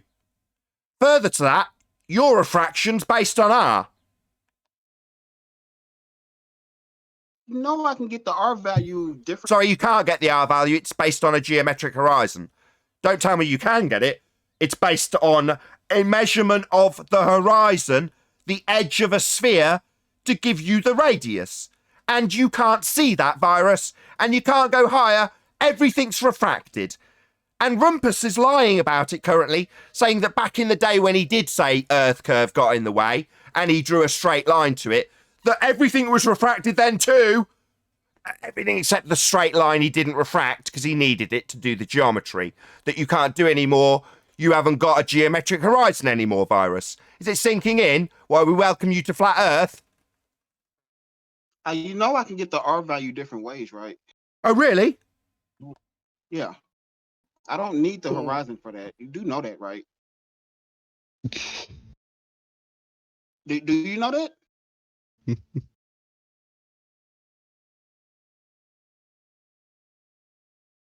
Does Nathan know that there's more than a few ways to get the R value? There's 3 ways. Give me all 3. I said more than a few ways. More than 2 ways, that's 3. Count. Yeah, I can count. Okay. One of them, do you want to hear it or do you want to talk? Sorry, do you want to continually ask whether I know the thing that you haven't told me not, or are you going to tell me how you're going to measure R? Well, I was going to, you interrupted me. But anyway, you can use Polaris if you want to, or you could use the circumference, you could use the equator, the prime meridian. Take a pick. What? You can use the circumference. Where are you getting that from? What? Wow. That was great. Do you want to expand on it? Do you want to tell us how? What's the method? Start with you saying that we've got a circumference, which is actually you begging the question. What, using the length of the equator? But the equator's For a example, midpoint for the Who's interrupting? Shut up. You mean the midpoint for the celestial bodies above us? That's nothing on the ground. That's not an outside edge of a sphere, you assume. Strike 1. Next. It doesn't have to be the outside of a sphere. It's the equator. I'll say it again while you completely hand wave me. Maybe you can actually paraphrase what I've said to you back, which presumably you've interrupted, switched off from, and completely ignored. That is a midpoint. Okay, is it going to interrupt it for the second rendition? Fundy coward. Time to rumpus, right? Time for you to rumpus. Equator, outside edge of an assumed sphere, derived from the midpoint of the celestial movements. Nothing to do with the outside edge of a sphere. It's the celestial movements that you average. That's the equator. Not a point on the ground, not the outside edge of a sphere. The midpoint averaged for the celestial bodies. Next. It is not for the outside of a sphere. It is just to mark the path of the sun when it's during the... Yeah, that's my fucking point, you dumb shit. So it doesn't... Yeah, so that's my point. So it's not the outside edge of a sphere. They're not the outside going to give you a radius. No, it's not going to give you an R value. That's my point. Parroting back my point like it's going to win you a point. Next. Right. Now you ain't even going to let me finish. How you just going to... What, let you finish when you've just parroted back my exact argument that it's actually a midpoint for the celestial objects, not the outside edge of a sphere? You parrot that back and think that somehow you've got somewhere to go with this, you stupid idiot. You haven't. So, okay, so basically me saying that was saying that I already knew that. So before you said that, that was also... Yeah, you're a jabbering buffoon. You haven't got an R value. You need a geometric horizon, you complete idiot. That's what you base your geometry on. It's the heart of it, you idiot. I love hearing Nathan destroy globe-believing fools, said Ted Marks. Thank you very much indeed for the super chat. Also, shout out to Tony Whitcomb. Thank you very much indeed. Reality denier Kumi. Pure and simple. Really appreciate the support, Tony Whitcomb.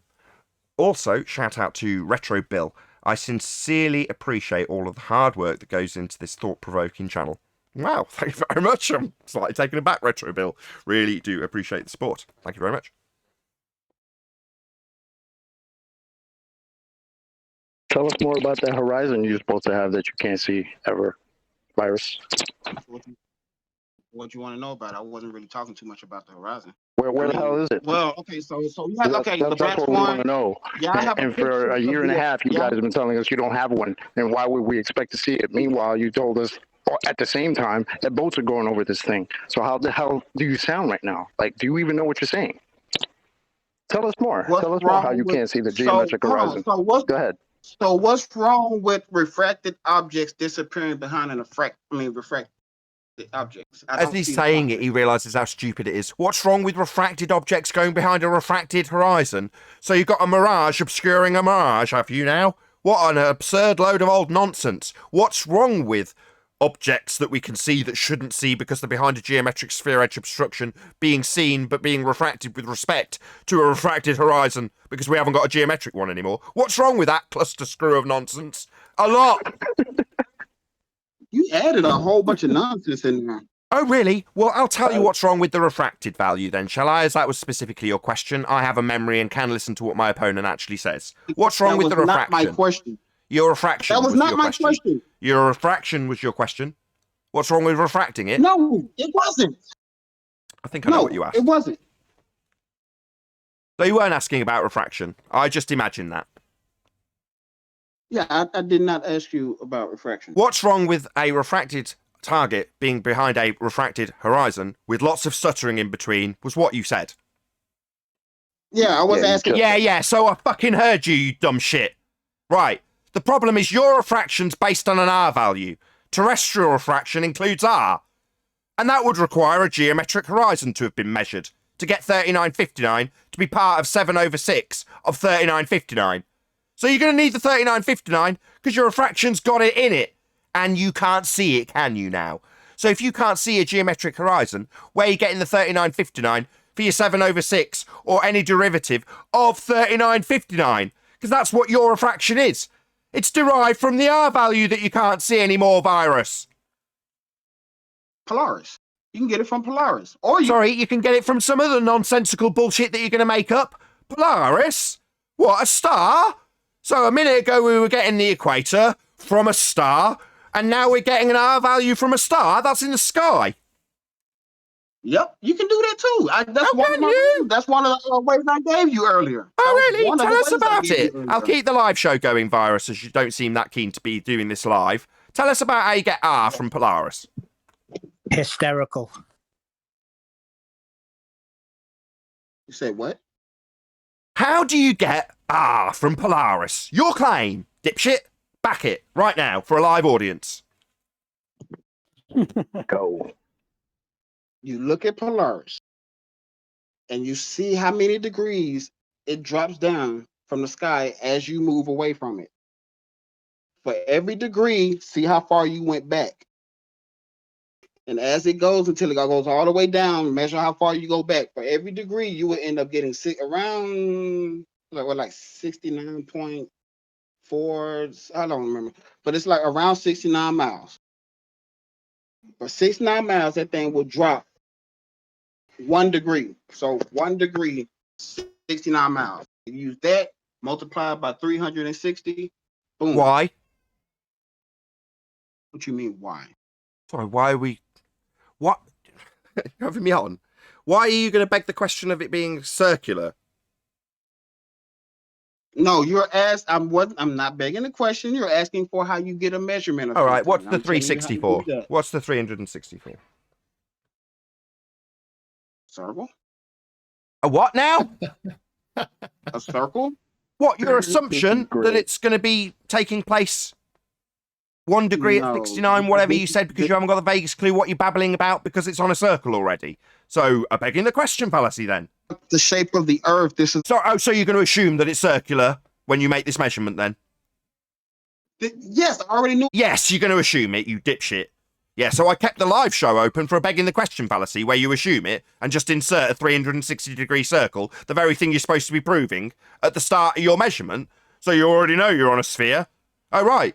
Why would you already know this? Why would I assume it? I already... Yeah, why the fuck would you assume it when you're supposed to be measuring it? Too. Yeah, it is assumed. You've just conceded that. Are you going to lie now? Too. Yeah, it is assumed. You're going to lie through your back teeth about the assumption you made when you dropped in 360. A circle? Why would I assume the circle if I... Yeah, good question. That's what we're asking. Yeah, that's what we're asking. That's our question, bro. Yeah, that's our question to you. Weird how when we have a devastating point that we put to you, you seem to parrot it back like it's somehow a defense. I mean, if it's something I already know, why would I... Oh, so you already know it's a sphere?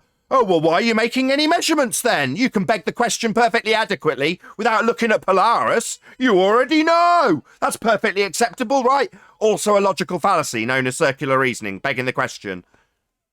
No, so I can... No. Yes, it is, you complete dipshit, globe-believing idiot.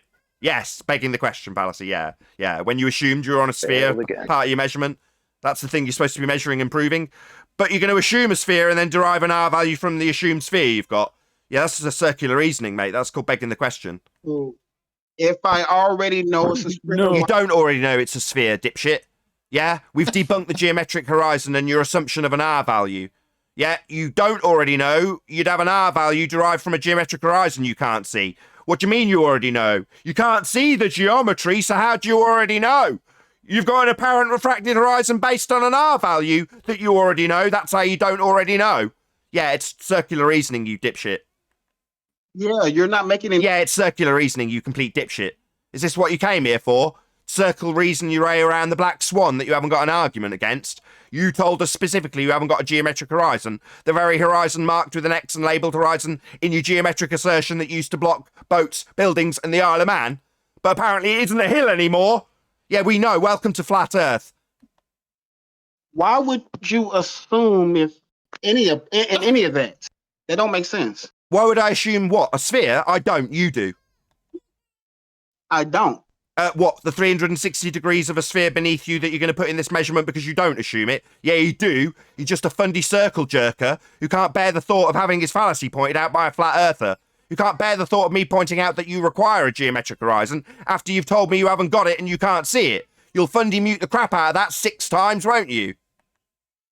No, I heard exactly what you said, but why on earth would I assume the sphere? I mean, like, why would I not know it's a sphere and be looking for a radius unless I know a circle's involved? Good question. We would entirely agree. And I'll put that to my audience. Why, as Akum Virus asks, would you ever want to just assume a sphere? Why would you need to do it? You don't need to do it, Virus. You don't need to assume a sphere at 360 degrees when you're looking at Polaris. You just do it because you're a fundamentalist religious zealot. That's why you do it. I never did it. Oh, really? 360 degrees of what now? A circle.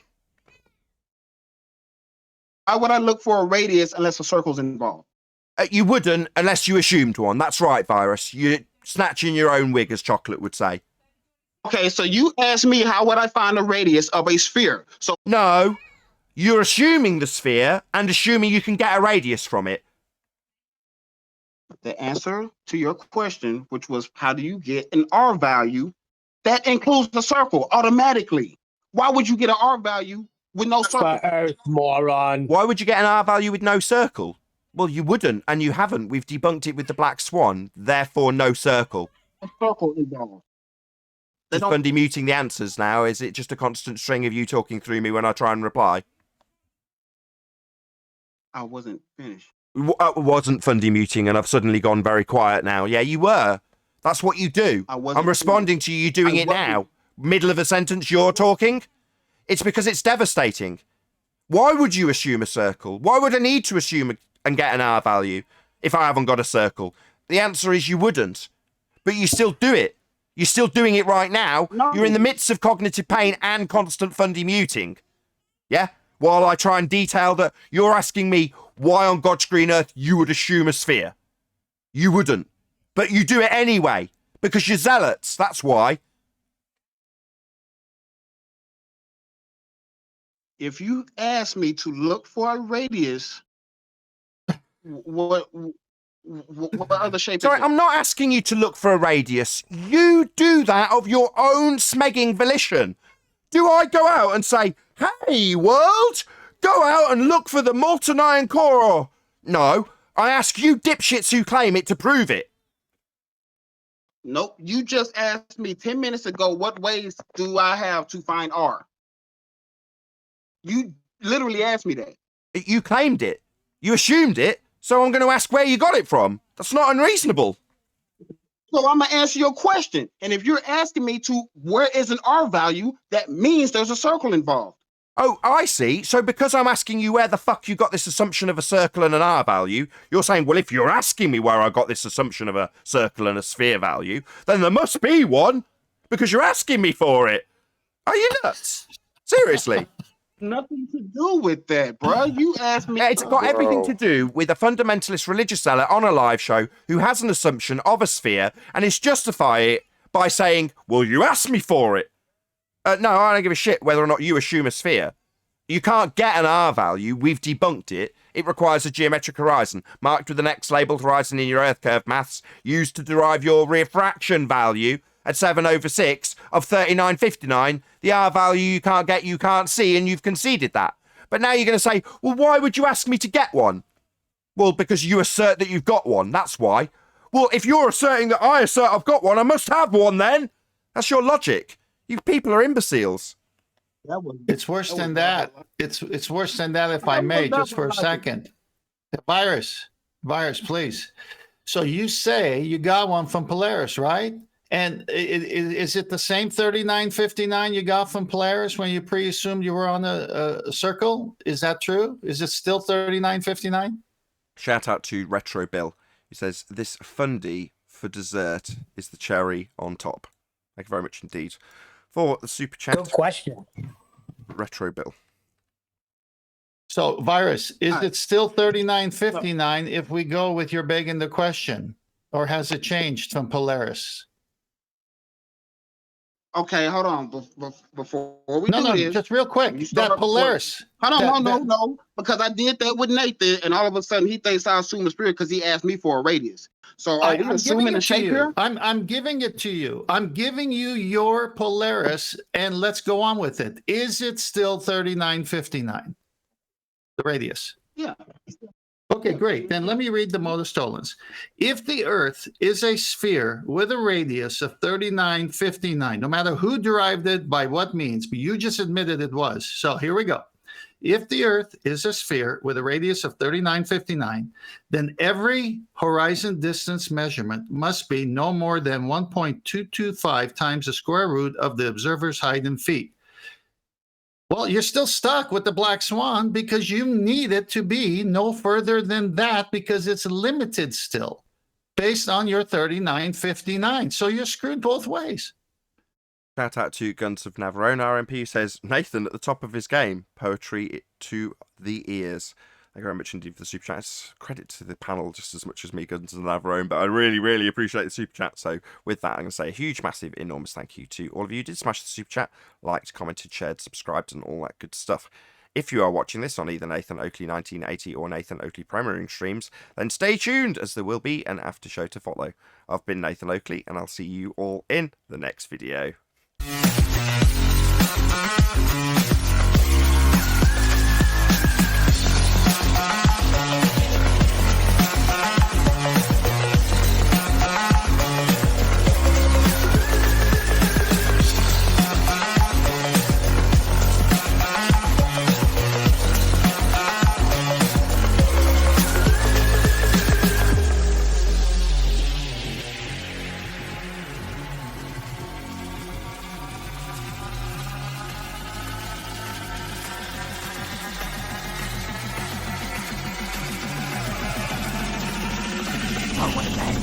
What a lovely day! We don't need the R value like that. It's not necessarily proven. Yeah, you do. We can also get the R value in different ways. We don't need the horizon. Oh, really? Oh, really? What's blocking both the buildings? Don't have any rebuttal to the black swan because what? Now you want to go to, we can figure out the R value some other way, not this way. Right? I mean, but literally, you can. What do you think geometry is? Oh, the black swan. Oh, the apparent horizon. Why does it include light? Yeah. Oh, that's because we're not talking about light, moron. We're talking about your geometric Earth curve that you told us you don't have. So keep going, buddy. I'm sorry. It's that delay. You can go ahead. All horizons are apparent. You're calculating your R value based on the presumption that you're on a sphere. You're not finding the R value and then working backwards and saying that proves a sphere. You don't understand that. And then confirming the R value. Okay, you don't look for an R value, period, unless you know a circle is involved. There is no point to even think about a radius unless a circle is involved. So how do you know that a sphere is involved? Let's just ask him. How do you know a circle's involved, Virus? Because you asked for a radius. Oh, because a radius only includes a circle. I didn't ask. We pointed out that if it had a radius, there'd be a limitation to the geometry that we observed. So we don't ask for I didn't one. say that. I'll say it again because he's interrupted me. We don't ask for a radius. We assert, because it's your claim, that if there was one, it would have geometric limitations and we can debunk them. We don't ask you for one. We debunk the claim you have one. By asserting something that's not true? You just said you asserted that. That's not even true. What? What? Radius 3959, Earth a sphere, not true.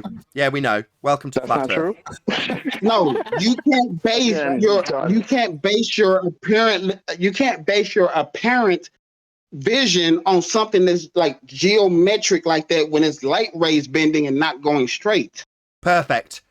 I'll trim that out and add it to the list of fundies that have decried their own claim.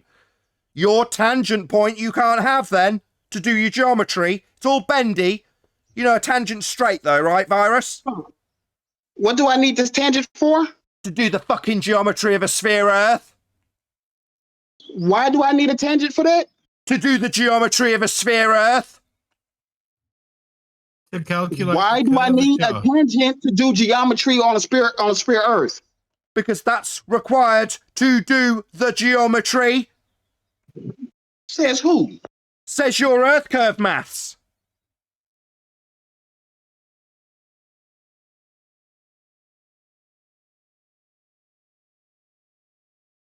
What mathematician said this? Please. Your maths, not mine. Your maths requires a tangent to do the geometry. Are you really saying cite Earth curve maths? Who came up with this shite? You telling me to cite it? It's your maths. Nope. I'm telling you to cite what you just told me. What? The Earth sphere radius 3959, your claim of Earth a sphere? I need to cite that for you, do I? Nope. Nope. Well, why the hell are you asking me? Your Earth curve geometry requires a tangent. And you're saying, tell me why it needs a tangent. Well, because that's what's required to do the geometry. Well, tell me why it's needed. You're either a fuckwit or you're completely deranged. No, I just really, really, really like math. So maybe I am a little deranged because I do love math. Really? Well, in your maths, you've got a tangent. And you've just told me how everything's bent. Therefore, you can't acquire a tangent to do Earth curve geometry. Why don't you ask me why you need a tangent for your claim? You're talking through me. It must be devastating. Oh, you love math, I hear, huh? Hey, how'd you get an angle from a curved surface if you love math so much? There's plenty of ways to do that. Show me an angle from a curved surface when angles require two straight lines that form a corner and is a point where we call that a vertex. How can you get an angle with a curved surface? Come on, you love math. Show it to me. You want me to draw it for you? You can draw whatever you want. Show me the angle of the Polaris from the equator, from the GP of Polaris, the geographical position on the Earth that Polaris is over that requires your angle.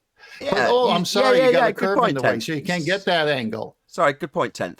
I rushed past that. Yeah, that's why you would How are you going to get the angle, when you're Virus? like, no, I lived in Alaska for 3 years, Virus, right? All you Virus, can do Virus, is we don't care about where you lived. Shut up. What's up? Do you understand what he just asked you or not, dipshit? I thought you told me to just shut up. Yeah, do you understand what you were just asked about acquiring the angle to Polaris or not? Yeah, he wants me to try to get it from a spot I'm not at. How do you get an angle to Polaris if you're on a curved surface? Easy. You go stand under Polaris and start walking away from it. And you count the degrees, it drop in the sky. What's up? How do you get the angle to it if you're standing on a curved surface? You're just looking at it. What are you going to do? What measurement tool are you going to use? Do you know what measurement tool you're going to use to measure this angle on a curved surface? I'm going to use a theodolite to tell how many degrees it dropped in the sky. Oh, really? And what are you going to point your theodolite at?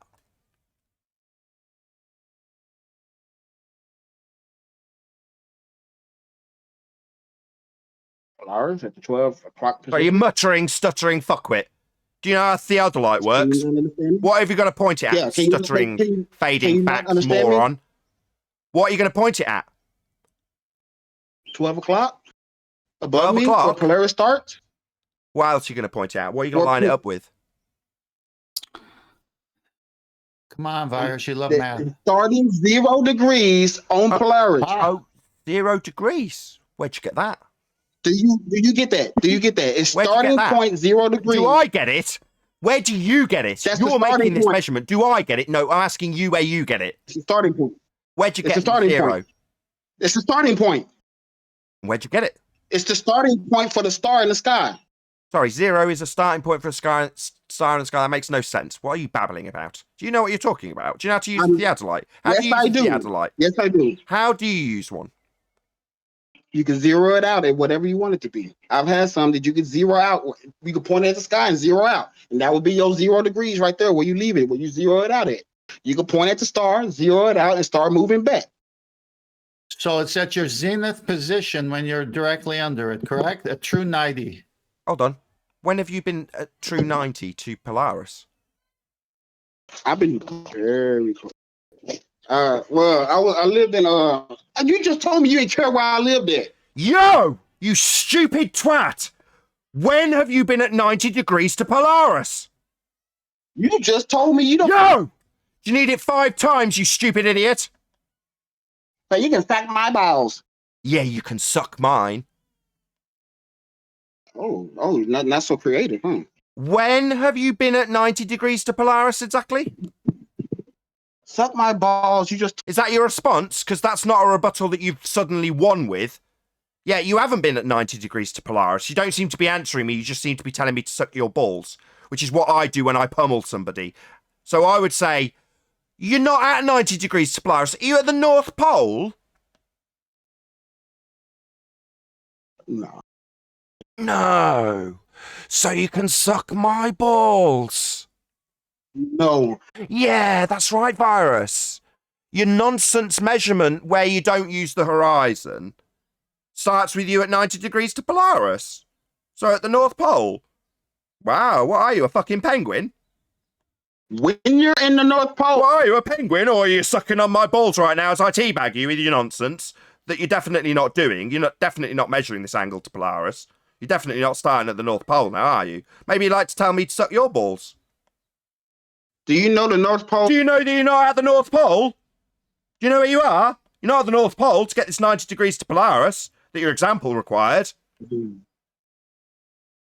So maybe you can answer me how my balls taste, given that you're definitely not teabagging me. You're definitely in that video game having been shot in the face with me standing over you laughing. Because you haven't got 90 degrees to Polaris for your stupid example. 10th man has actually teabagged you. He was the one that let off the smoke grenade. Now we're all teabagging you, laughing at you.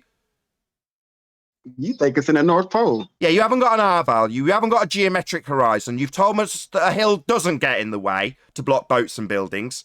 And your Polaris example, you can't get 90 degrees to it. So what have you actually achieved here, Virus, other than an absolute pummeling? You think it's in the North Pole? Sorry, you're going to ask me questions about the North Pole that you're not getting your 90 degrees from? Yeah, so you think... Yeah, you're going to ask me about this example I've pummeled and then teabagged you with. Enjoy my balls in your mouth, do you? Yeah, yummy. So you haven't got 90 degrees for your example. Yeah, when I called next on it last time, we'll do that now. Next! Do you want to respawn in a different position? Where's 90 degrees? Yeah, do you want to respawn somewhere else, shit for brains? Or do you want to continually get teabagged about the fact that you're not 90 degrees to Polaris at the North Pole? Are you?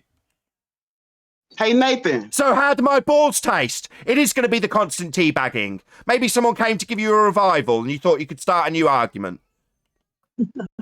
Yeah, laugh it up, you stupid twat. You're getting absolutely pummeled by a flat earther. That's right. How dare you ask me how your balls taste? No, mate. Given that your examples have been absolutely demolished and you've specifically told us the Earth curve isn't a hill getting in the way, precisely as claimed in the Earth curve maths, to block boats and buildings, I'm sure you now appreciate having come here asking about the Black Swan, how it annihilates your globe belief that a hill gets in the way of boats and buildings, And how Al Biruni on screen now for my audience is claimed to have measured a geometric tangent point to derive R from. To give you your refracted values that you bullshit about. You wish we only had the horizon to get the R value, don't you? Sorry, it's on screen now for my audience. It's the story of Al Biruni. You're going to deny the story of Al Biruni because it's all refracted now? Maybe lie like Ruhif did. Ruhif, the cancerous lying bastard, told us that this demonstration of how you derive an R value by the Al Biruni dip angle measurement was actually Al Biruni taking refraction into account. Because that's what a cancerous liar has to do. Would you like to lie about Al Biruni's line to the geometric horizon being refracted like the cancerous liar Ruhif did? Would you like to lie about what Al Biruni did now? I don't know nothing about Al Biruni, bro. Yeah, that's because you're a fucking retard. We know you don't know anything about your Earth curve claims. We do. We know that you need a tangent. You don't even know what one is, and are more than happy to tell us that everything's refracted, but yet you can go up higher to get a tangent. That'll be a straight line required in your geometry. That somehow you don't seem to understand why it's required? And you're going to ask me to justify why mathematically a tangent point's required when you're measuring the edge of a sphere? Yeah, that's your claim that we've debunked that suddenly we need to justify. Suddenly your failings in your maths need justifications from us when we pummel them. Okay, so first of all, you don't need a tangent and spheres don't have edges. Oh, really? So no edge to block the bottom of a boat then? Where's the edge of a... So no edge to block the bottom of a boat then? No, you don't need an edge for that. Oh, so there's not an edge blocking boats then? Spheres don't have edges, and therefore when it's asserted that the edge of the sphere gets in the way of a boat, that's just wrong according to you. Okay, noted. Welcome to Flat Earth. No edge getting in the way of boats, buildings, and the Isle of Man. No sphere edge tangent to block things. Yeah, we know. Welcome to Flat Earth. What does that have to do with Flat Earth? What does that have to do with Flat Earth? That has nothing to do with Flat Earth. Yeah, the edge of my nuts can block the view of my feet, but the edge of a sphere Earth blocking boats, buildings, and the Isle of Man has been debunked by the Black Swan. You got an edge on your nuts? Yeah, they block the view of my feet, as it used to be asserted that Earth curve did. But according to you, there is no edge, right? You might want to get that checked out, bro. Yeah, I've got massive balls. They block the view of my feet, like it used to be claimed that the edge of a ball Earth blocked the view of the Isle of Man. But now when we point out that you haven't got a geometric sphere edge to block boats, buildings, and the Isle of Man, you tell us spheres don't have edges. I think everybody in geometry knows spheres don't have edges. So what's blocking the bottom of things again in your maths? Not the edge of a sphere. We're going to go through this 5 times, are we, you fundy fuckwit? With you telling me that spheres don't have edges to block the bottoms of things. So the limitation to our view is definitely not a sphere edge horizon then. Yeah, we know. Welcome to Flat Earth. What's that got to do with Flat Earth? Well, it's asserted that a sphere edge horizon with a geometric tangent point blocks boats and buildings, and you can calculate how much the edge blocks it by. But what's that? Spheres don't have edges. Last ditch hurrah of a man being pummeled. There is literally no sphere in reality that has an edge. Oh, right.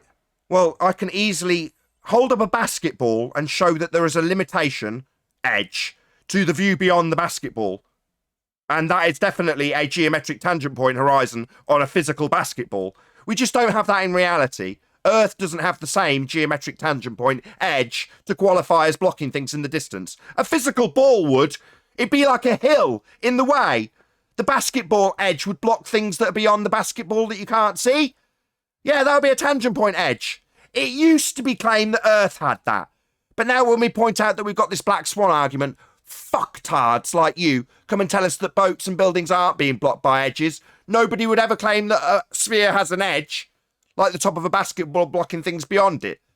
Even though that is your claim of Earth curve, blocking things with the edge calculable and the hidden value behind it. Yeah, you deny your own claim, Fundy. So there's an edge to your vision, not an edge to the sphere. Oh, right. So it's not an edge of a sphere. Welcome to Flat Earth. No spheres have an edge. It could still be a sphere without an edge. So completely ignore me demonstrating a basketball, right? If it was at the right moment in my slideshow, I'd have Mr. Sensible's basketball with a flint beyond it, and the edge of the basketball obscuring it. which would be a geometric tangent point for an obstruction at a horizon at the basketball edge that you're now denying because we've debunked it in physical reality for an Earth curve. Yeah, our horizon's not an Earth curve edge to block boats and buildings. Definitely not. But spheres can have edges, and it used to be claimed that Earth had that edge blocking things that you now deny. There is literally no sphere in reality that has an edge. Sorry, I've just given the example of a basketball blocking a flint. That's the definition of a sphere. It doesn't have... Yeah, with its edge blocking the flint that you're denying, you're going to say it 5 more times having ignored me completely 3 times? The obstruction is not caused by an edge.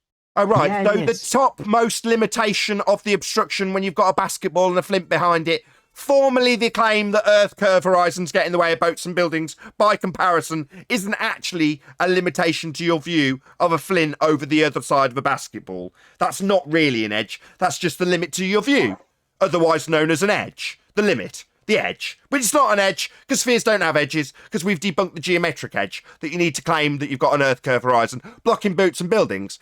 But what's wrong with saying that refraction blocks boats and buildings, right? No.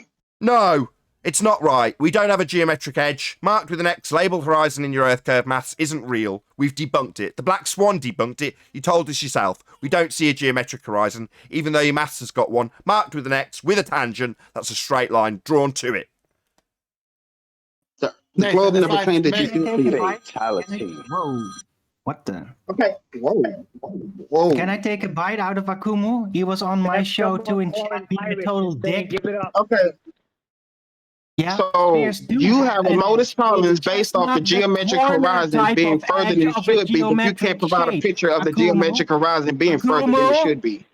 Yeah, the edge of the sphere is not a corner in a geometric shape. It's not a corner type of edge. It is an edge, though. It's the edge that you see when you look at it. That's the edge, right? So it's not your little corner in a geometric shape type of edge, you reifying shithead, but it is an edge because spheres have an edge. That's right. Spheres don't have an edge. Okay, whatever. Just okay. Just put it in the chat. You don't like the term edge. We don't have a limit to our view by way of an Earth curve obstruction or hill getting in the way. We don't have that. Bird. No, there's no such thing as a sphere having an edge, so I don't... Yeah, I've just said, I don't care what you call it. Edge, fine, you don't like that term. There's no limit to our view by way of Earth hill getting in the way. Earth. Yeah, it's not getting in the way. We don't see a geometric horizon. You told us that earlier. No, you shouldn't.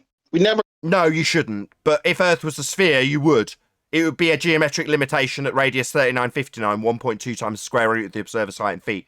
And you've already told us we don't have that. Actually, you wouldn't. You wouldn't see it. We never claimed that. Oh, really? Al-Biruni claimed it. No. Al-Biruni claimed it. Oh.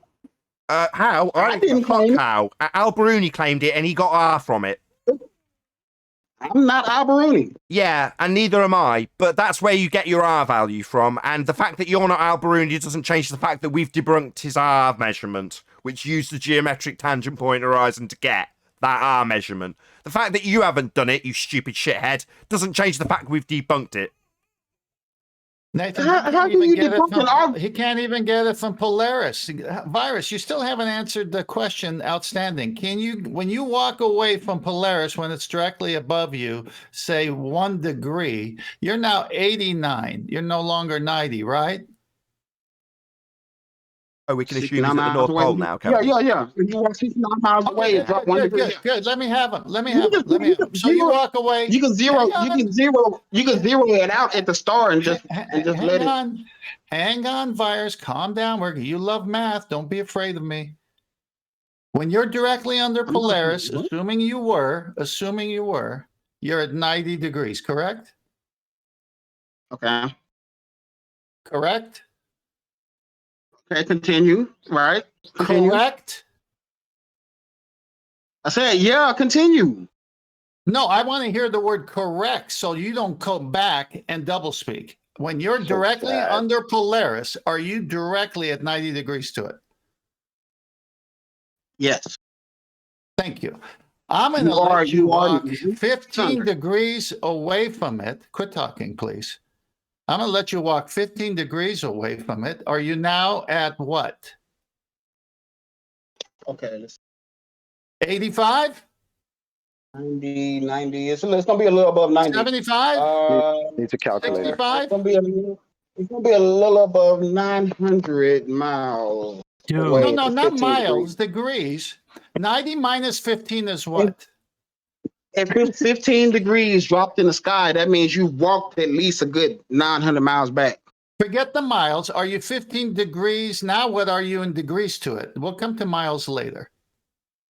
How many degrees did it drop 90 from the sky? minus 15? What's 90 minus 15, math wizard? 90 minus 15. That's rough, huh? What is Wow. But if it's 75, I mean, what's wrong? Thank you. So now now, Polaris virus is 75 degrees to your location, but it's still exactly 90 from where you left it. And you need two straight lines. Hang on, virus. Don't fundy mute me. It's You the need conclusion. two straight 10th. lines Sorry, 10th. continuing What's all the happening way is to the stop. equator.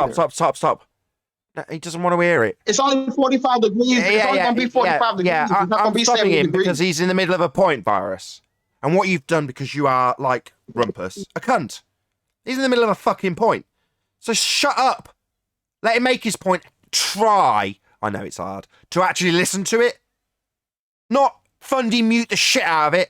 Not interrupt. Not say go ahead when you can't minus 15 from 90. Look, and then when you finally do talk incessantly through the actual point that's being made.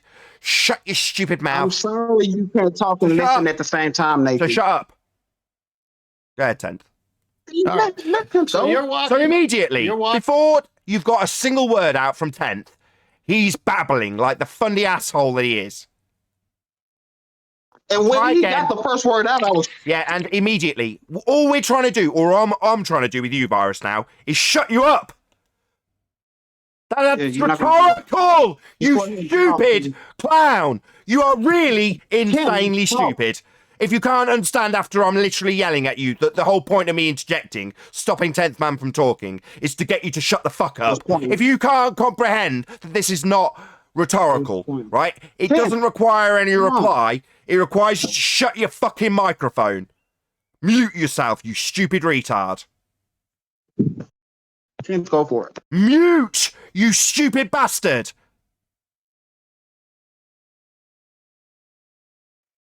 Are you dumb? Find the mute button and press it, you stupid fuckwit. Wow, such a simple point. Hold on, so 10th. out of hand. Stop. No, he's got his mic wide open. He's going to close his mic, listen to what you've got to say, not interrupt every fucking word of it. Mute, Virus, so we know you're listening.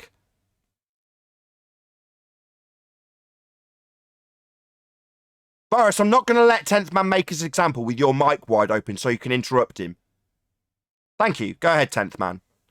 Yeah, so if you're directly under Polaris, that's your 90. You walk away, no matter how far the distance. Then you take a measurement with a theodolite or a sextant, and you can figure out your angle to Polaris when you're no longer under it, where it was 90. So maybe you walked a distance, and now it's 75 degrees to Polaris. Well, how do you derive that angle? Well, you need two straight lines, and a right angle is in play here. And what you're doing with your eyes is the triangulation. You become the hypotenuse here. So your angle, if you keep going away towards their fictitious equator, let's put it, you can't do that on a curved surface and retain angles. You need two straight lines. So when you do a right angle on top of a sphere, the zero line is going into open space, not to the equator. Because that zero line can't bend. Excuse me, I'm not done. Okay. That zero I line thought you was can't done. My bend. bad. There was a delay. I'm sorry. My bad. That zero line can't bend if you want to know the angle So if you're going to use angles, you need two straight lines to form a corner. The corner is the 90 when you are under Polaris. Now you want to say, well, if I'm over here and I'm looking at Polaris, what's my angle now? You got to extend that straight baseline straight. That's your tangent. Well, that's going into open space if it's on top of the sphere when you look at all the orthographic depictions of it. But if you say you're at the equator, the midpoint, there's no way you can even measure an angle unless you cut through the earth with a cord.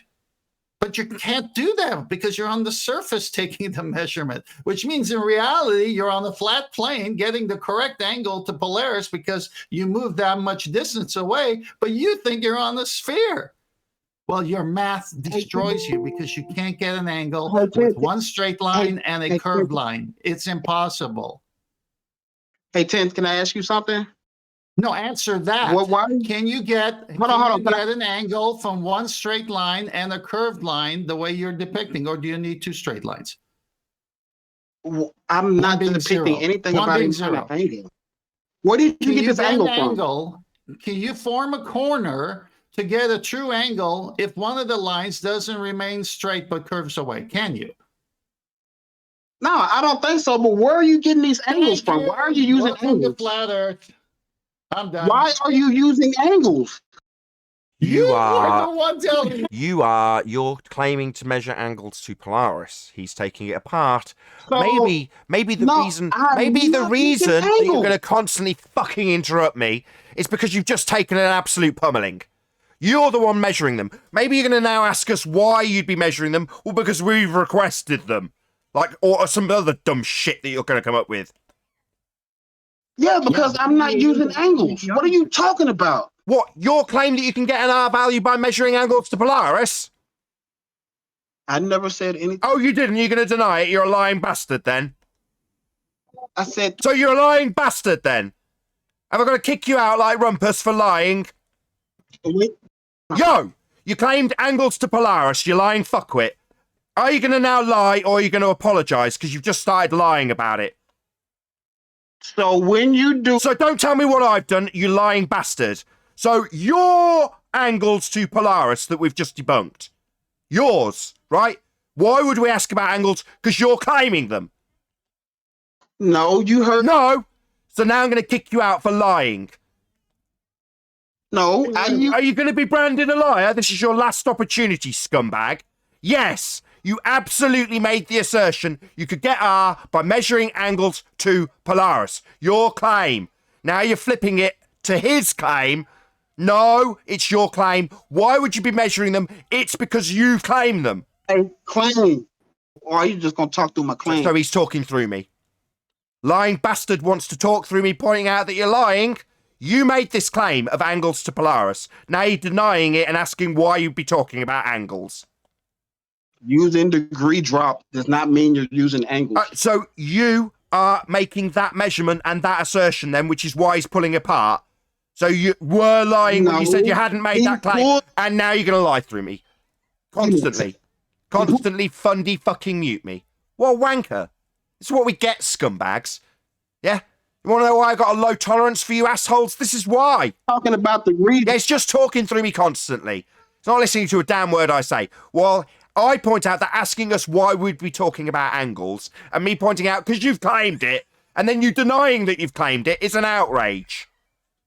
You're debunking the argument nobody made. Oh, so you didn't claim angles to Polaris?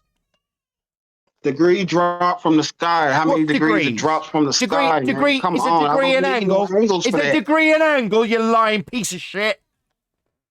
Yeah, I don't need the... Yeah, it is!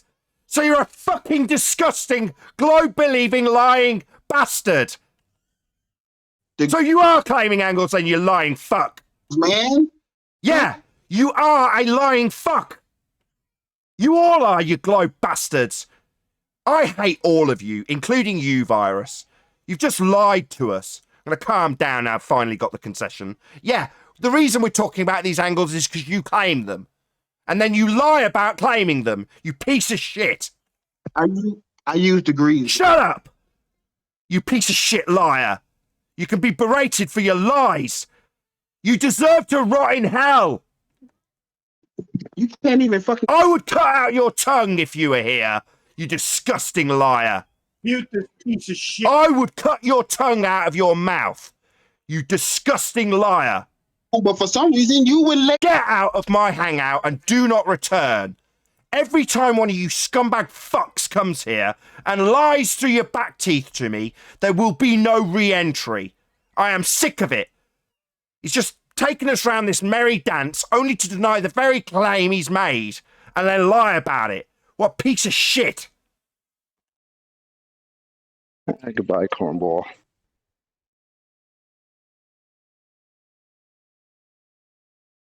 Absolutely disgusting.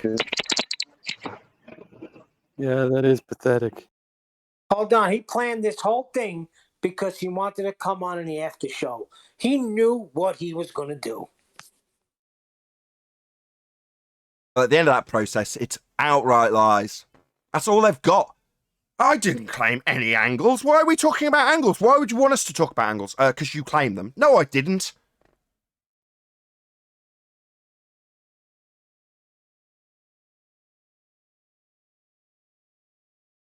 Wow. So when Akuma was mentioning degrees, did he mean temperature? No, he meant Because angles. Other than that, I think it's always going to be an angle. So this guy's literally just trying to tear apart the logical foundations of math and all that and geometry. Get rid of this dude forever. We take apart a globe argument and they will deny their own claim in the first instance and lie about it. For example, drawing a tangent to an Earth curve edge horizon, a straight line. When you point out that you haven't got it anymore, you'll claim that you've always refracted it. Lie.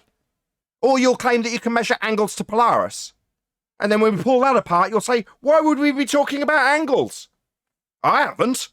You'd have to lie. That's what they do. They lie when we pull apart their position. Or get us to justify the failure in their own argument. That's what we're at now. And this guy called himself a mathematician in my chat this morning. Really? 90 minus That's your 15. math? What's 90 minus 15? Dude, he's a liar. Like, about everything. This guy's a pathological liar and a creep. He was added in my chat all morning. Totally called him out. He said some things about what he did back in his own life, right? And not even being ashamed for it. Like, I'm not even gonna say it. You have to watch my hangout. The way Rumpus sounds like a greasy lawyer, this guy sounds like a greasy hustle man. To me, that I've met people that sound like this guy, that talk like this guy. That's what he sounds like. Just a liar, just a hustle man, just trying to sell you a Rolex that has a D. It's actually a Dolex, but he's going to tell you it's a Rolex. It's the same nonsense. Well, you know what he literally said That's a in great my chat analogy. this morning? You know what he literally said? I used to deal meth on the streets. Yeah, that's not talking. Okay? Yeah. I don't care. That's not a subject for this show. It's a literal quote, though, from don't him. care. Sorry, Arwin. No offense to you. Didn't he start out by saying that he was at a 90-degree angle to Polaris? Yes. Yep. Such a liar. Yeah, they're pieces of shit, all of them. Are we sure this is a case of lying, or perhaps, I mean, I don't mean to insult, but is it possible he's ignorant of the fact that a degree is a measurement of a plane angle? No. That's a possibility. He is pretty stupid. He claims he's a Yeah, but not that stupid. When you get that stupid, it's on purpose. It's literally to sow confusion because you lost the argument. Gaslighting, but he's only gaslighting himself. Typical baller. He's a math magician. He does magic. Just for the audience. The only one he's magicianing is himself. I might give him a second chance on that. Just on that score, whoever that was, you've just saved Virus's bacon for the next time he returns.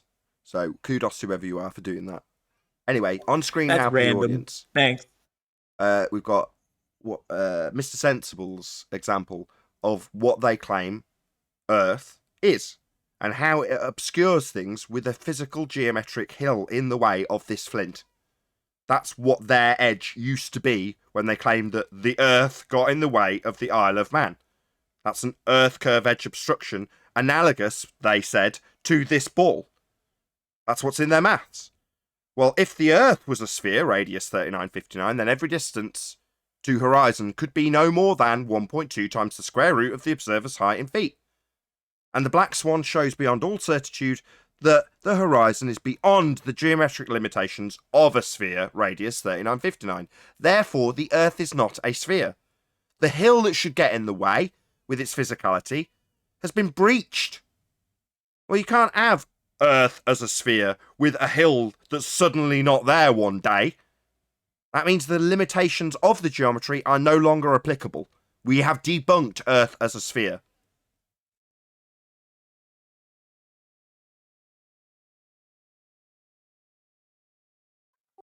But please keep telling us how we have no geometric horizon. That boat's supposed to go over. Please keep telling us that. We like it.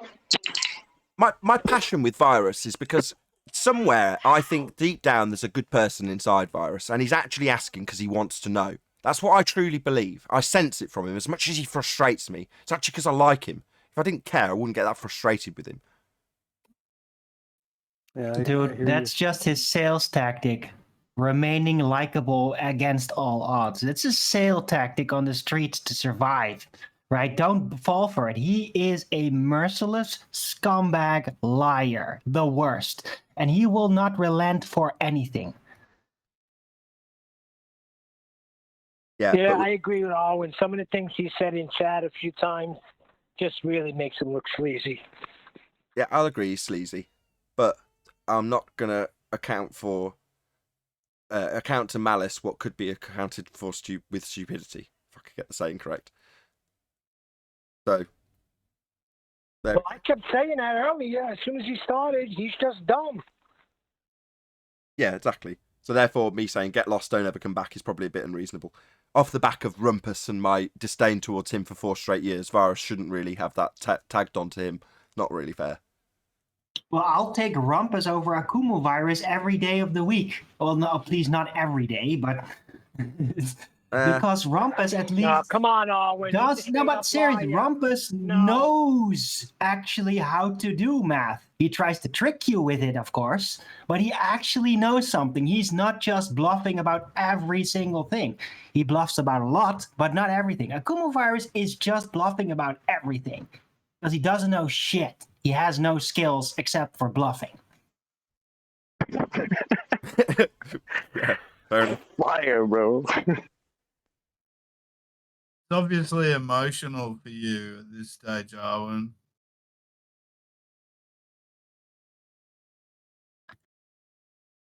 I had him in my chat for like an hour, and I had to go through this sort of shit just from him in chat. So I'm already done with my fill of Akumu virus for today, even before he came on this show. Plus, there's going to be a certain masochistic percentage of the audience that just like hearing me get wound up, regardless of if I'm getting annoyed, and can still just about scrabble together the concise rebuttal to each position he puts and summarise his positions previously when he contradicts his own position. But I'm still getting frustrated with him for all the reasons I just gave. Deep down, the reason I invited him on now, while he was there, sat there, is because he's been in chat on Owen's show, admittedly, and he's been saying, like, I want to talk about the Black Swan. Well, I see that as an appeal to actually discuss the subject. Now, I don't doubt that that's going to leave him in cognitive dissonance and having to fire off contradictory positions. But by the same token, when you deny that you've claimed an angle and ask us why we're asking him about it, it's like, no, that's a poor attempt to flip the burden of proof. He knows it and I know it. Not unreasonable for me to kick him out now. Probably a bit unreasonable to say don't ever come back. Hey, Nathan, I got a picture for you, Master B, that will relate. Okay. Tell me when you got it up. It's the one with the red triangle and the pine tree. Got it. It's on screen for the audience. Do I even need to say anything? No. It's pretty much right there, right? Unless he begs the question with his Polaris, he's drawing a straight line like a hill in terms of if you plotted it. That's what he's viewing. It's only when he begs the question that he goes around a sphere, but then it screws up the measurements. How's he going to take the measurements, as you're pointing out? Well, you can't. So what they do is they take the measurement and then assume after the fact, or unless they're surveying it when they assume before the fact, that it's a sphere. It's like, well, you've got this assumption, but you can't do the measurements if you've got that assumption actually being real. Well, they take the measurement on a flat plane. That's why the measurement is true. Then they draw that local tangent line, as we see in all the orthographic views of circles, and they limit that line just almost where it's at the point of touching a sphere. And it's extended a little bit more than that, as we've seen before. The whole point is you can't keep that angle unless that line goes to where the observer is. Well, if the observer is at the equator, well, that's a curved surface. There's no way you're going to be able to have the angle to Polaris from a curved surface, and you say you're at the equator, so everyone imagine in your mind where that would be, side of the ball, and then at the top, say north is Polaris. You'd have to plow through the earth with a cord to get that straight line, but that's not what's happening. What's happening is you're on the surface with that sextant, and it's got to be a straight line. That zero horizon line has to be all the way to where the geographical position of Polaris is, which is it's 90 degrees directly over that place on the earth. So it destroys the ball right there. It's over for the ball. It's also a nice way to be able to describe how you've got a zero line at the horizon, giving you the limitation of your angular resolution against the zero line of the deck, i.e. the angle increases from the deck. So where's the most limited angle? Well, at the deck. Yeah. But this is why I've said in past shows that whenever they bring up refraction, it's ball game over, right? Because it's no longer geometric. But if they bring up refraction with a sextant argument, it doesn't matter. Because in a fun way, I'll say bring up Fata Morgana, bring up Mirage, and bring up whatever you want. Guess what? It still has to be a straight line to the GP of wherever that star or sun, wherever it is. And that's 3, 4, 5, 6,000 miles away.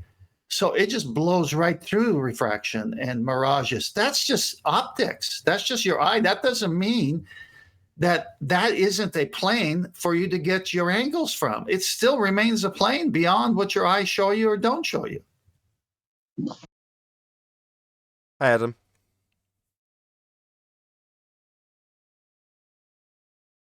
No.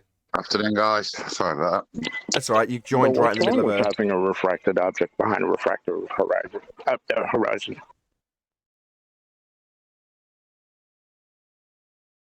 You need to tell me what's right about Wrong it. with that? That is not geometric. Oh, y'all talking? Thanks. Oh, y'all talking to me? No. Oh, okay. The apparent horizon is beyond the geometric horizon. The one you can't see. You can see it. It's over there, like in the middle of the picture on the ground. Hey, Virus. Right, just to be a horizon if you can't see it. Just to be a complete flip-flopper. So I might have taken out a little bit of my disdain for the rumpus out on you, Virus. However, you scumbag. However, okay, I understand. It's the show. Trying to give you props, don't interrupt. Right. Joining when currently there's, what would you call it? High degree of fear from Globers. Right? Props. At least you've joined. At least you've had a bash. Good for you. I appreciate that. I would, man, every time y'all say my name, I would happily join. Don't bring back Rumpus Bannakumovers. Look, he's developed a good discussion in this regard, right? He's given us another opportunity to go through the Black Swan. As much as his cognitive dissonance and what I've labelled as lies has come through abundantly, doesn't change the fact that we've had an opportunity to discuss it, thanks to Virus. So thank you very much, Virus. Thank you for, allowing me to come on the show. Oh, all are welcome, of course. Except Rumpus, he can go fuck himself. With that, though, I'm going to say a huge, massive, enormous thank you to both Discord and G+ panels for making today's after show possible. Of course, a massive thank you to all of you in either Nathan Oakley 1980 or Nathan Oakley Premiering streams for hopefully smashing the super chat, liking, commenting, sharing, subscribing, and all that good stuff. Also, below this video, you can get £50 for swapping your UK electricity supplier to Octopus Energy. I've been Nathan Oakley, and I'll see you all in the next video.